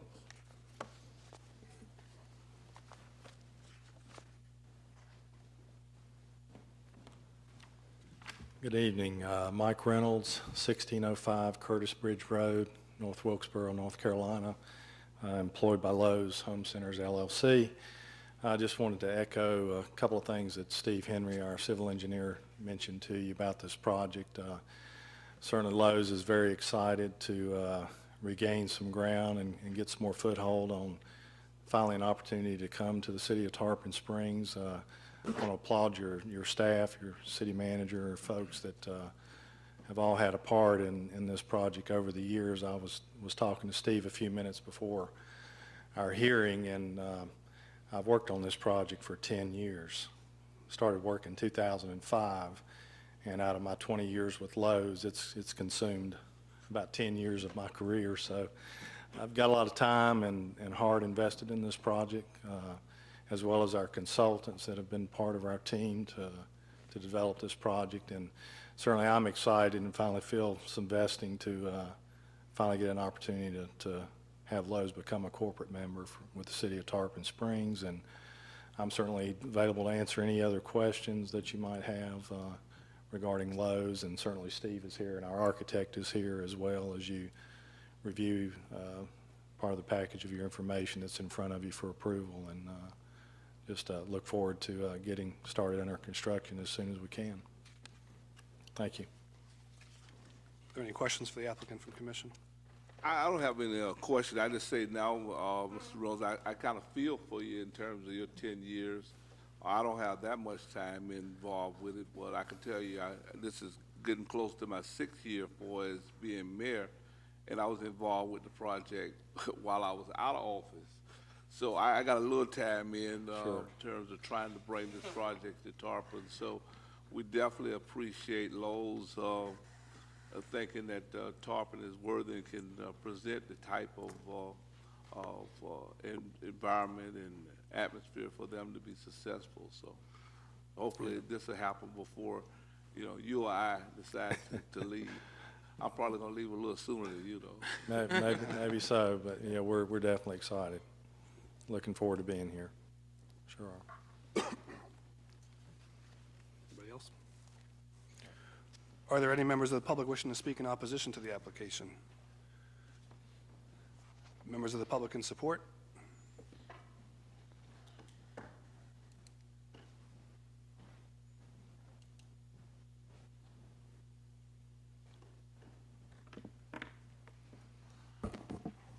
Peter Lacus, 514. Oh, happy days, oh, happy days, oh, happy days, oh, happy days. Lowe's is coming back to town. Thank you for your dedication in this. But I also want to say, having been on the board at the time when all this was coming through, you were a very willing corporate sponsor or developer, and I know the people that were involved, both the attorneys, and I don't know if Steve was on the team back then, but I have to applaud you for the efforts that y'all made to redo the retention ponds and how we restructured the road to maintain as much open space as possible. And I'm also thankful that you weren't able to sell the property for the last 3 or 4 years too, because we always envisioned the possibility of North Carolina corporate realizing the value of this particular location. Closest one, about 15, 16 miles south at Countryside. I don't even know where the one north is, in somewhere in Pasco. And even though my brother works for Home Depot, I'm glad to have a place to go somewhere in between. So we thank you for finally coming to realize this project. A lot of things came about because of that. Our Live Oak extension leading the road into the docks, very important for our economic growth, something that a lot of people may not realize was part of the development agreement.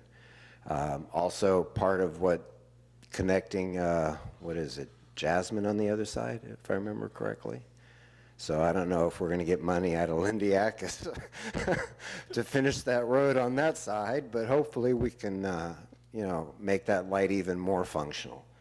So my reason for being here and staying this late was to make sure to let you know we appreciate your perseverance and diligence, and I know how corporate can look at numbers, but I think once this is all done, you'll be quite happy with the response you get at this location. Thank you.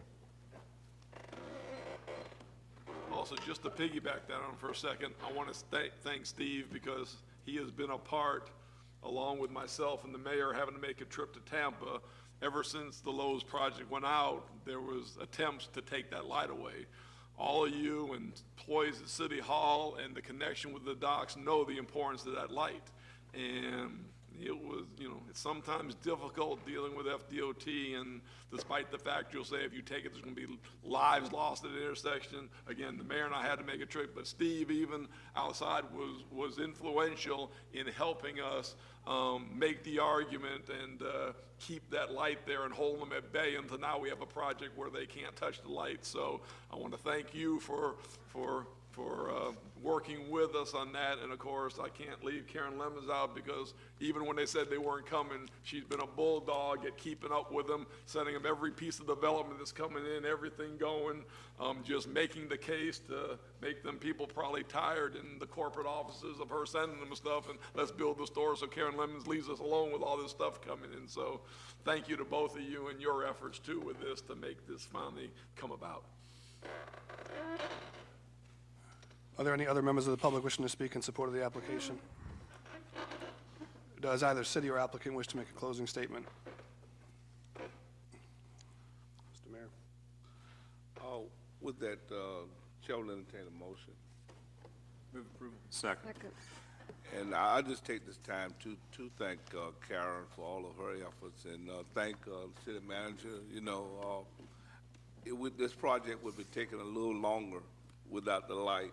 And if they took the light out, then we'd have to go all the way back to try to get another one in there. So that was effort that did work out in terms of trying to say battle with government sometimes. So with that, roll call. Commissioner Sieber, Yes. Commissioner Banther? Yes. Commissioner Terrapini? Yes. Vice Mayor Larson? Yes. Mayor Archie? Yes. Next, we have item number 23, ordinance 2015-07, renaming of the public safety building. First reading.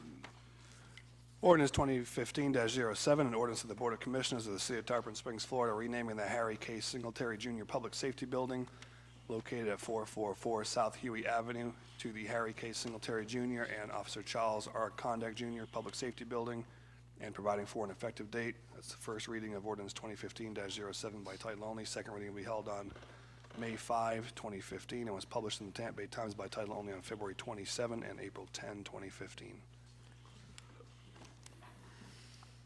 Yes, sir.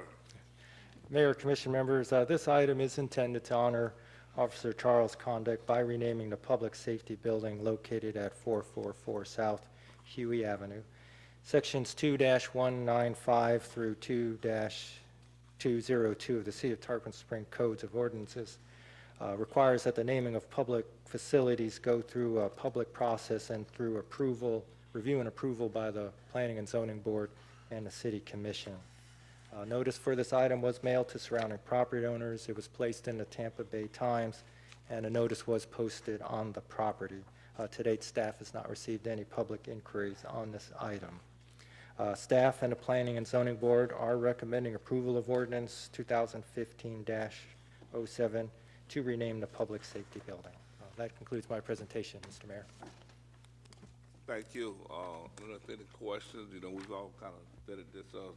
Commissioner Tarpon? Yeah, no questions. I just want to thank Commissioner Banther for bringing this to the board's attention and having to sit back and wait until it went through the necessary hoops and approvals to come before us for approval. And I'm sure it's already been thought of, but I would just say that when we do actually rename the building, I'm sure there'll be some form of a ceremony, but the Condack family will be able to attend and everything. Yes.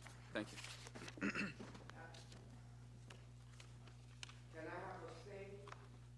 If you'd like to comment on this item here? Yes. If you would, come forward, state your name and address for the record, and you'll be given up to 4 minutes.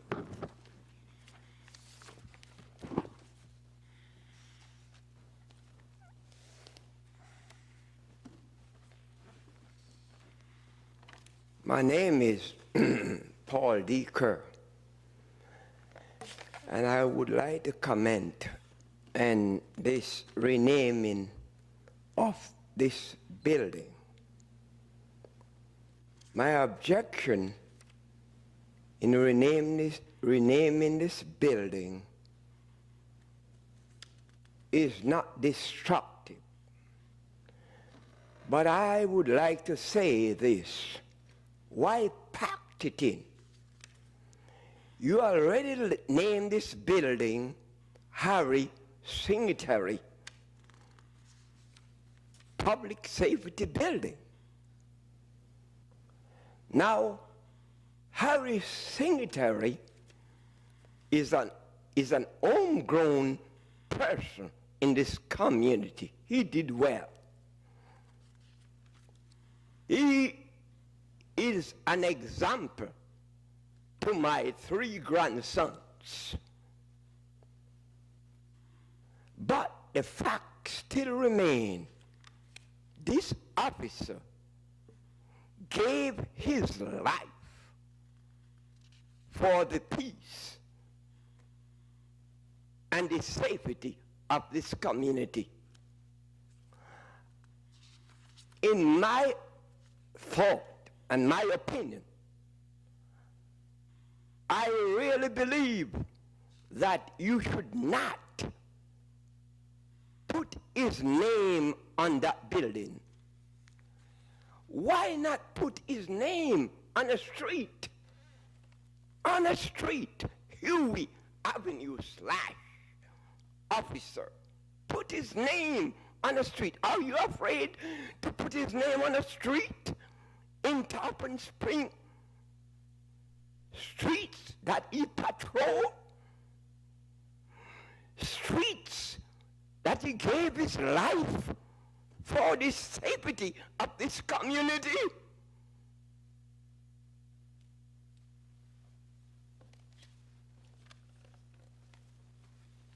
Why are you putting, listen, if you pass that police station, if you don't need that station, you would know that station is there.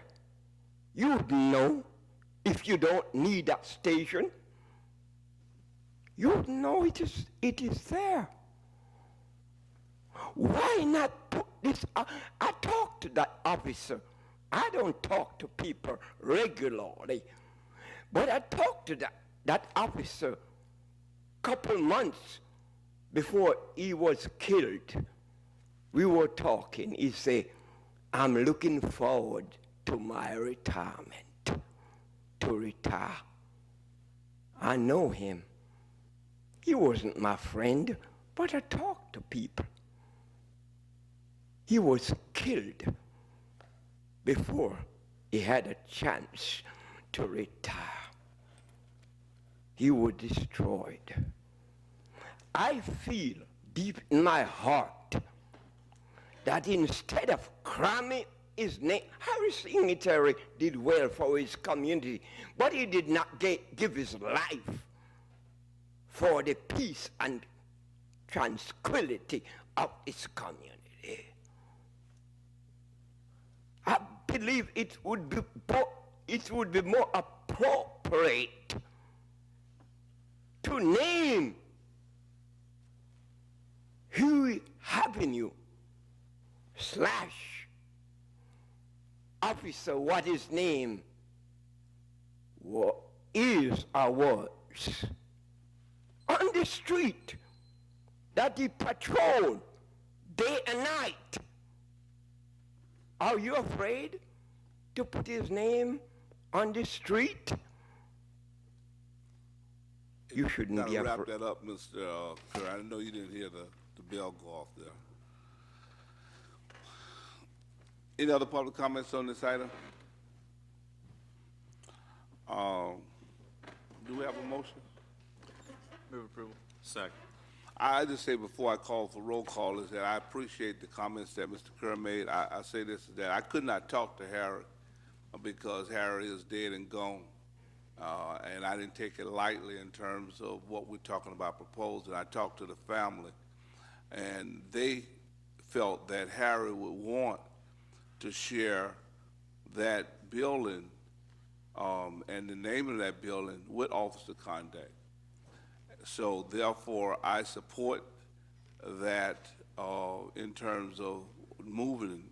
There's nothing to say that we couldn't do a street at some point in time in Ruster, but I think the consensus is that the public safety building that he worked at would be very appropriate in terms of doing it. With that, roll call. Commissioner Sieber, Yes. Commissioner Banther? Yes. Commissioner Terrapini? Yes. Vice Mayor Larson? Yes. Mayor Archie? Yes. Next item that we have is Ordinance 2015-08, Amendment to the Comprehensive Zoning and Land Development Code, Article 9, Section 133.06, Tree Bank, first reading. Mr. Mayor, I think it's the staff's intention to present items 24 and 25 together this evening as they both regard the tree ordinance. If it meets with your approval, I'll read them both. You'll need to vote on them separately, but I think the presentation will be consolidated. Okay, I have no problem. Anybody have concerns about it? Thank you. Okay. So ordinance 2015-08, an ordinance of the City of Tarpon Springs, Florida, amending Appendix A, Comprehensive Zoning and Land Development Code, Article 9, Section 133.06 of the Code of Ordinances of the City of Tarpon Springs, Florida, to amend the permissible uses of funds in the tree bank and providing for an effective date. It's first reading of ordinance 2015-08 by title only. Second reading will be held on May 5, 2015. The ordinance was published in the Tampa Bay Times by title only on February 27 and March 27, 2015. Item 25 is ordinance 2015-11, an ordinance of the City of Tarpon Springs, Florida, amending Appendix A, Comprehensive Zoning and Land Development Code, Article 9, Section 133.02 of the Code of Ordinances of the City of Tarpon Springs, Florida, to amend the circumstances in which private property owners may be relieved from payment for the removal or replanting of trees in city rights-of-way and providing for an effective date. So first reading of ordinance 2015-11 by title only. Second reading will be held on May 5, 2015. The ordinance was published in the Tampa Bay Times by title only on April 3rd and 24th, 2015. Yes, sir. Mr. Mayor, Commission members, the City of Tarpon Springs established this current tree ordinance in 2006. As established in this ordinance, private property owners are responsible for the maintenance of trees on their property and in any abutting rights-of-way. It is with that provision that the City Commission did receive several inquiries from the public.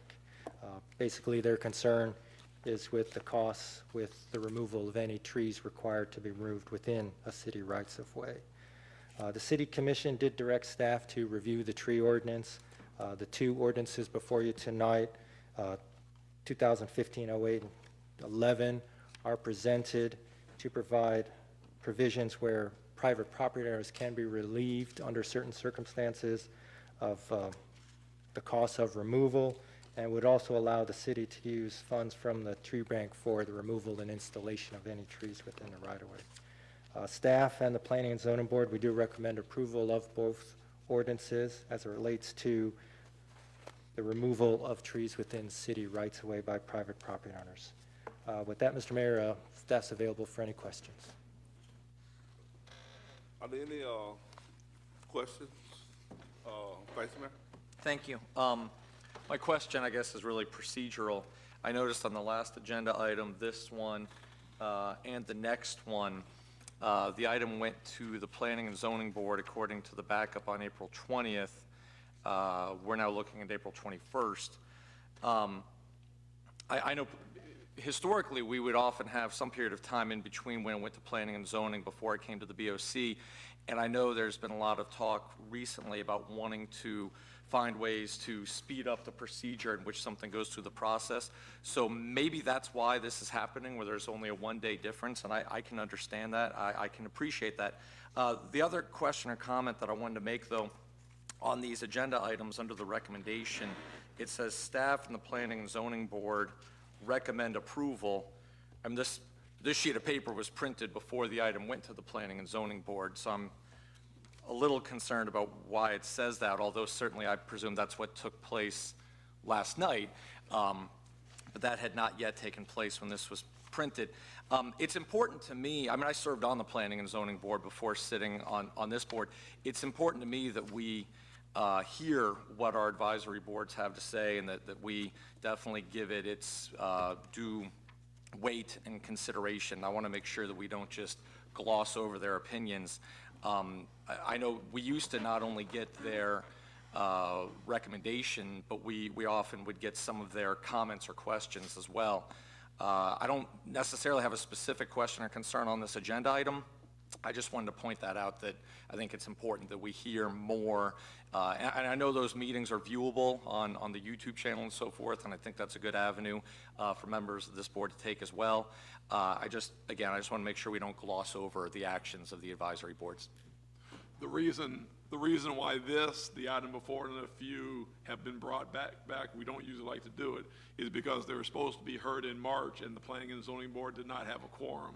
And because of that month delay, that is the circumstance of doing these meetings back to back, because we do not like to do that. And that's why it's kind of written that would have been changed if it had been done. But the entire reason why that wasn't done, and you know, some of the property owners who've been waiting and stuff without the quorum in March and putting it back a month, that's why the alcohol and several of these people who had to wait the month, we decided to do it back to back. But that was the only reason that you are seeing it now. Otherwise, you'd have seen it, if it went in March, you'd have seen it, you know, in the normal time period to come back to you. But that is the reason. Well, I appreciate that, and I don't have a problem with that at all. That makes a lot of sense. It just kind of caught my eye the way it said that they recommend approval, and I had this before that meeting took place.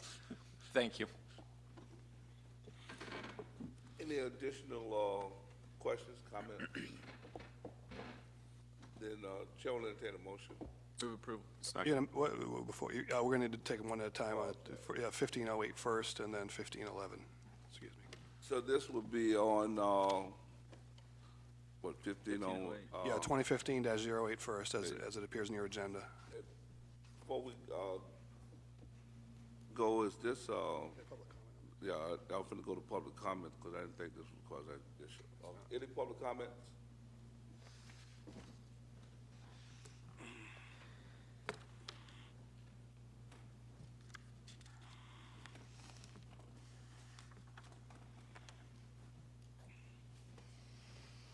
Peter Lax, 514 Ashland Avenue. I'm not sure how it's going to pertain to which one. It seems like the first item. The only thing I would say is if the city is going to pay to have trees removed off of public right-of-way, we should also have the right to reinstall a tree to replace it, not just taking out a tree and leaving a barren hole there.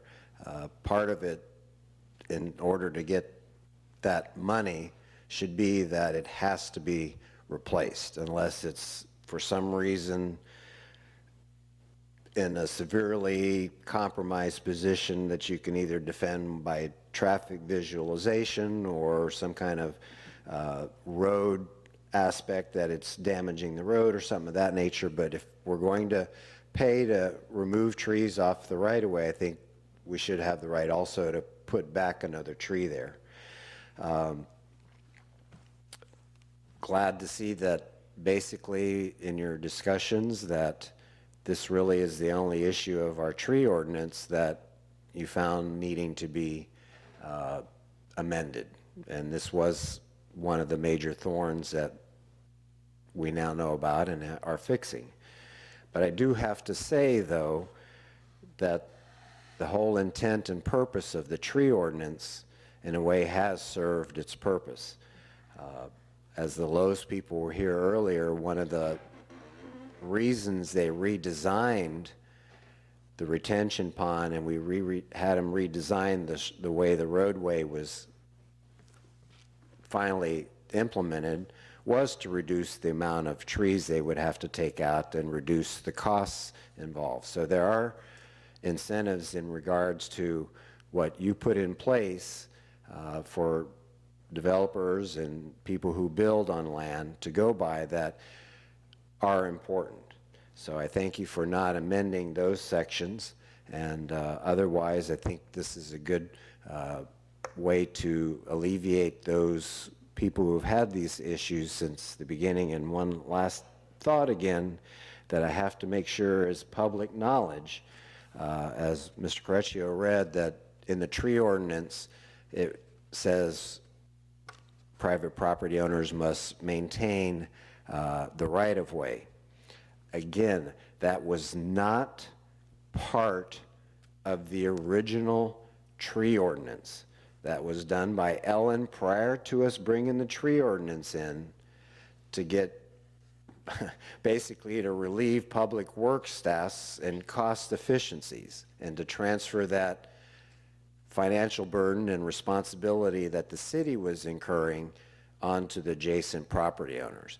So I have to keep defending that because I don't want people to think that when the tree ordinance came in, all of a sudden you now have to maintain the city property in front of you. That was already on the books. It got folded into this because it basically deals with trees and wildlife and stuff. So I just wanted to again make that clarification to the public. Thank you. Any other public comments? I don't think there's anything that prohibits replacing the tree as far as, or putting the tree anywhere else on public right-of-way. Let me remind you, and I'm sure you and everybody else has seen the amount of trees we have planted. Several commissioners have been out there, and we keep planning ahead when we plant trees to plant trees. Just understand that on these trees, by the criteria you made, these trees would be able to be taken down by the property owner and not replaced because they are dead, dying. If you look at the condition, these are not trees that would have had to been replaced.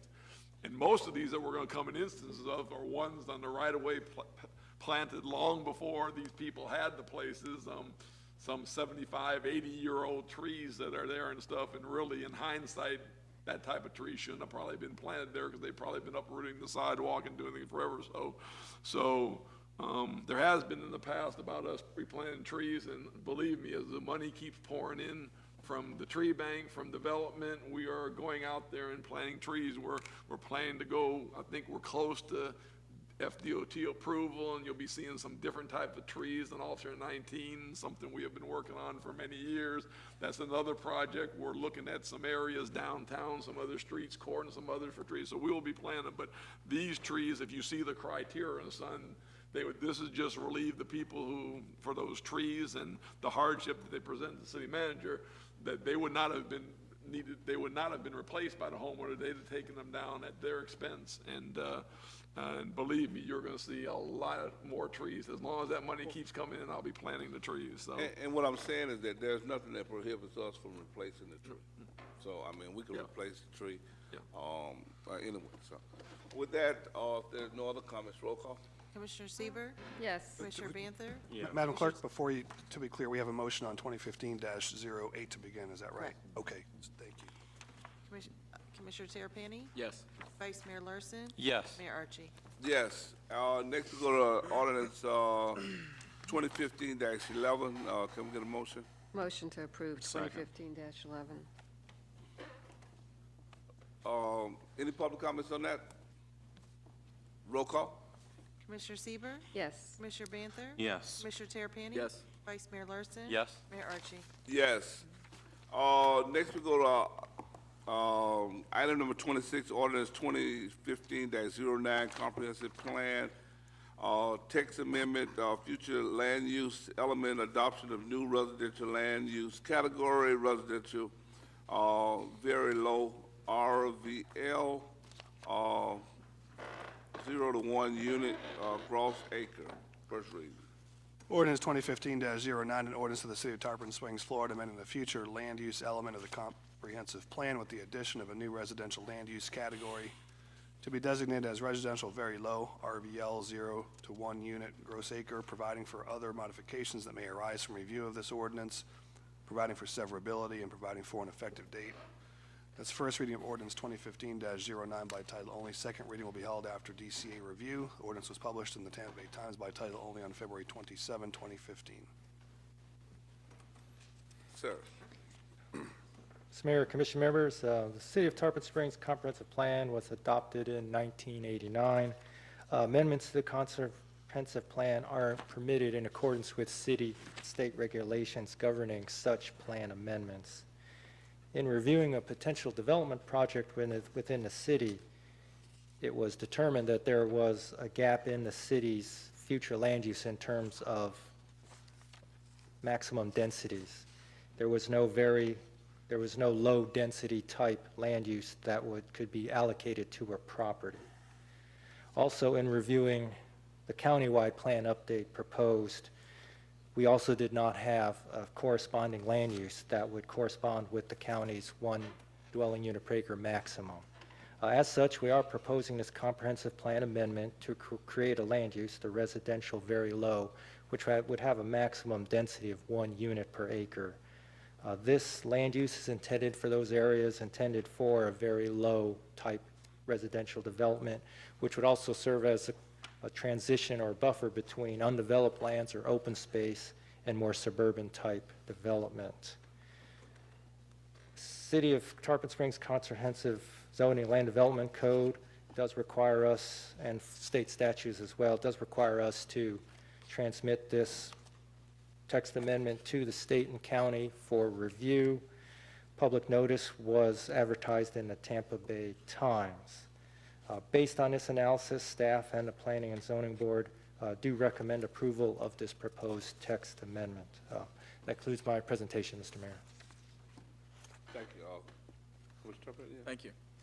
I know sometimes when we take a look at the zoning map or the land use map, it's done so with the intent of a project coming online or anything like that. Was that done, or is this before us tonight because there's a project coming before us that needs this new zoning class or anything?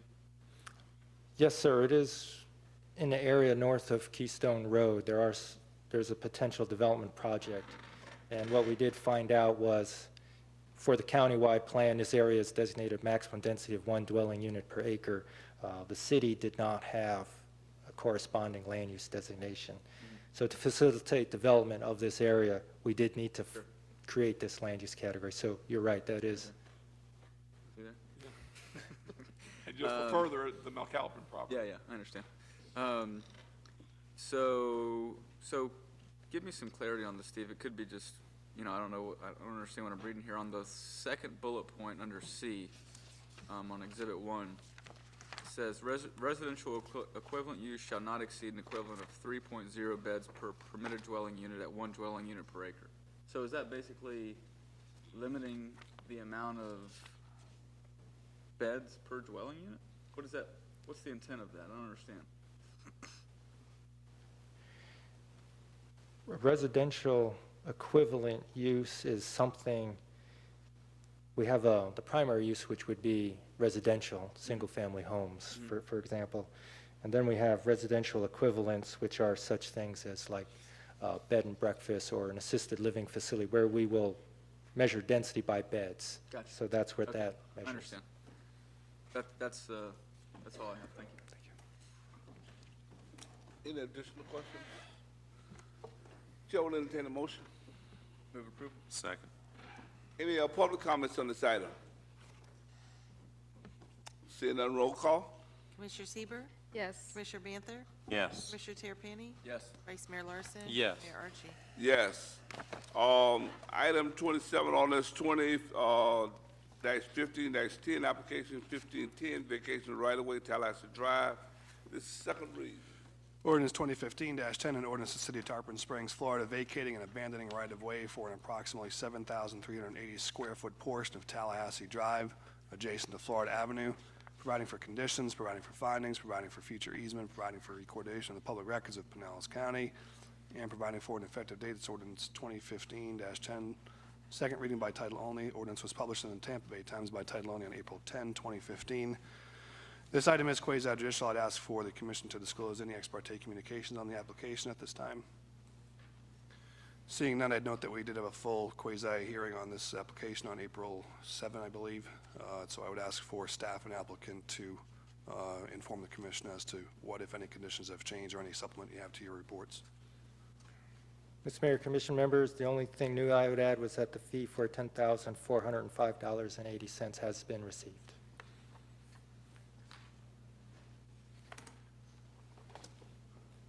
Does the applicant wish to make any presentation tonight, or are there any questions for Mr. Korechi before we move on? Does the applicant wish to make a presentation? He's not here, so that'll be more difficult. Anything in closing, Steve? No, sir. Mr. Mayor? No question. Chair will entertain a motion. Move approval. Second. Roll call. Commissioner Sieber, Yes. Commissioner Banther, Yes. Commissioner Terrapini. Yes. Vice Mayor Larson. Yes. Mayor Archie. Yes. Resolution 2015-17, adoption of local mitigation strategy. Resolution 2015-17, a resolution of the City Commission of the City of Tarpon Springs, Florida, recommending adoption of the local mitigation strategy by the Pinellas County Board of County Commissioners, making this local mitigation strategy function as the City of Tarpon Springs Floodplain Management Plan and providing for an effective date.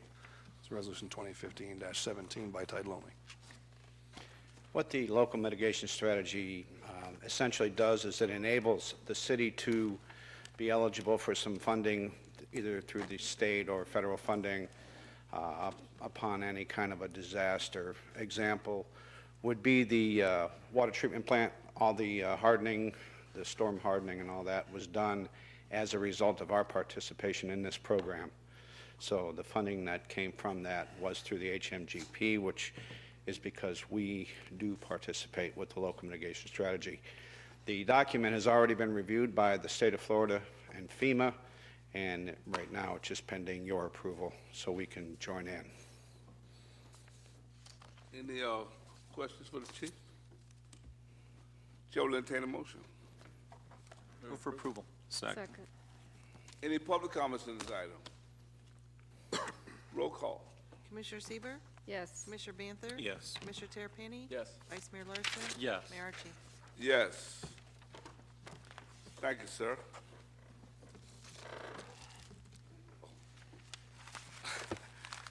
I think this concludes our agenda. Major?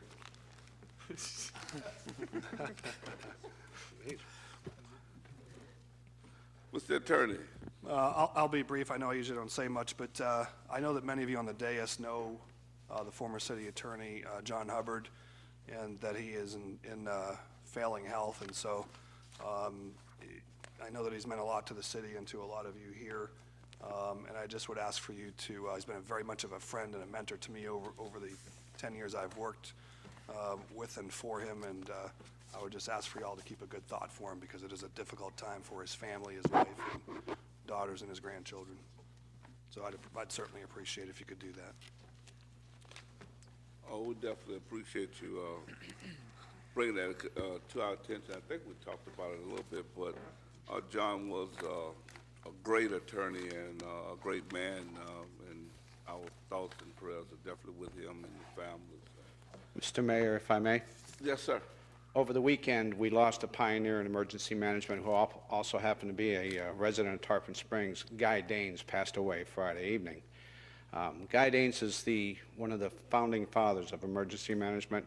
He was the first director of emergency management for Pinellas County, and he actually was the founder of the Governor's Hurricane Conference. His life work is recognized internationally. We did lose, like I said, he was a resident of Tarpon for many, many years. He did pass away this weekend. And I think the city manager and I are going to do a little bit of research to find out what steps appropriate for us to take next. Yeah, we will be getting with the family a short time, and we will be doing something before this commission for him at a future date, when the family is available, and we will do something for the commission for him, because all he meant to us. Thank you for bringing that to our attention, and we definitely would love to do something. Saturday is our very popular Touch a Truck Day, where we get to show off all of our city, our equipment and stuff now. So from same time, 10 to 2, are the prize Sundays going to be there from the clerk's office? The clerk's Sundays are one of the most renowned things at the event. So we will be from 10 to 2. We will have in honor of Arbor Day and what we do for trees, we will be having our tree giveaway. I think over 300 trees will be given free to our residents that day. And again, that's one of our more popular events with our citizens. So that will be this Saturday. Thank you. Madam Clerk. No comments. Commissioner Mather? Is the ice cream for kids only, or can adults have some? I get one every year. Adults could have it. We also have Okay, the just diet making version. sure. Make special ones. I don't want the diet version. I want extra chocolate. Making sure. Vice Mayor? No comments, thank you. Commissioner Seaver? Yes, I'm looking forward to Touch a Truck, but we also have an event on the docks this weekend, an art and craft festival. We'll send them down after the event. Commissioner Tarpon? Thank you. Mr. LaCourse, you mentioned the Alt 19 landscape plan and DOT and working with them and negotiating. I was just wondering if you could elaborate a little bit more on that in terms of when you thought you'd be bringing something to the commission. Again, I'm hoping we could do it at one of the May meetings. Again, if you remember way back when we were doing the project, that it was the real restrictive of what type of trees that FDOT allows in their right of way, and they're basically crepe myrtles or very few else. And we've always wanted to put a variety of them there. That's one of the reasons we took over Tarpon Avenue, so we could do that. But they have been very receptive in our talks. We're still finalizing the trees they will allow, so I'm hoping that we can have their final tentative approval, and we will be bringing back the tree plan and what we want to plant for you to review and comment on and approve for. So I'm hoping May or early June to hopefully have that, and again, to get on the plan. It's going to be exciting to have some variety of trees. As we do all of our corridors and stuff, if we've been improving them, that would be a great enhancement to partner with them and change the long-standing, mindset of theirs to do that and stuff. So I know it's been you and several other committees we've kept at it like we kept at the Lowe's. So hopefully it's going to be real soon. We'll bring that Now, to you. so when you bring it back, I know you said that they're real strict in their limitations in terms of what we'll be able to approve, but when you bring it back, will there be any leeway, like, should the commission say, hey, we think this may be a better species to be planted, or? Yeah, we'll kind of have an agreement from them of what type they'll allow, and we'll have a example placement. For instance, you can say, we like more of this type of tree closer to town, we like more of this. That's where the commission would have the input of, they will approve the different sets. Again, our arborist will put together a schematic, and then we can adjust or add a certain type of tree or a type that you may like, and you'll make that decision before we finalize it. You'll make the final decision on the plan before we go through it. Sounds good. I'd just like to say, it was sadly to note the passing of Joe Musio, who offered his service as a resident of the city to be commissioner a couple of times, passed, and the loss of Mr. Tony Samarcas, former city commissioner, and our thoughts and prayers are with both of those families. With that, we'll adjourn. If my eyesight has served me halfway well, it looks like, what's that, 8, that's 48. Is that about right? About 51. Huh? 50, oh, no, it's not 51. Hey, I can see a little bit. Yeah. We need to get a light back there, Mayor.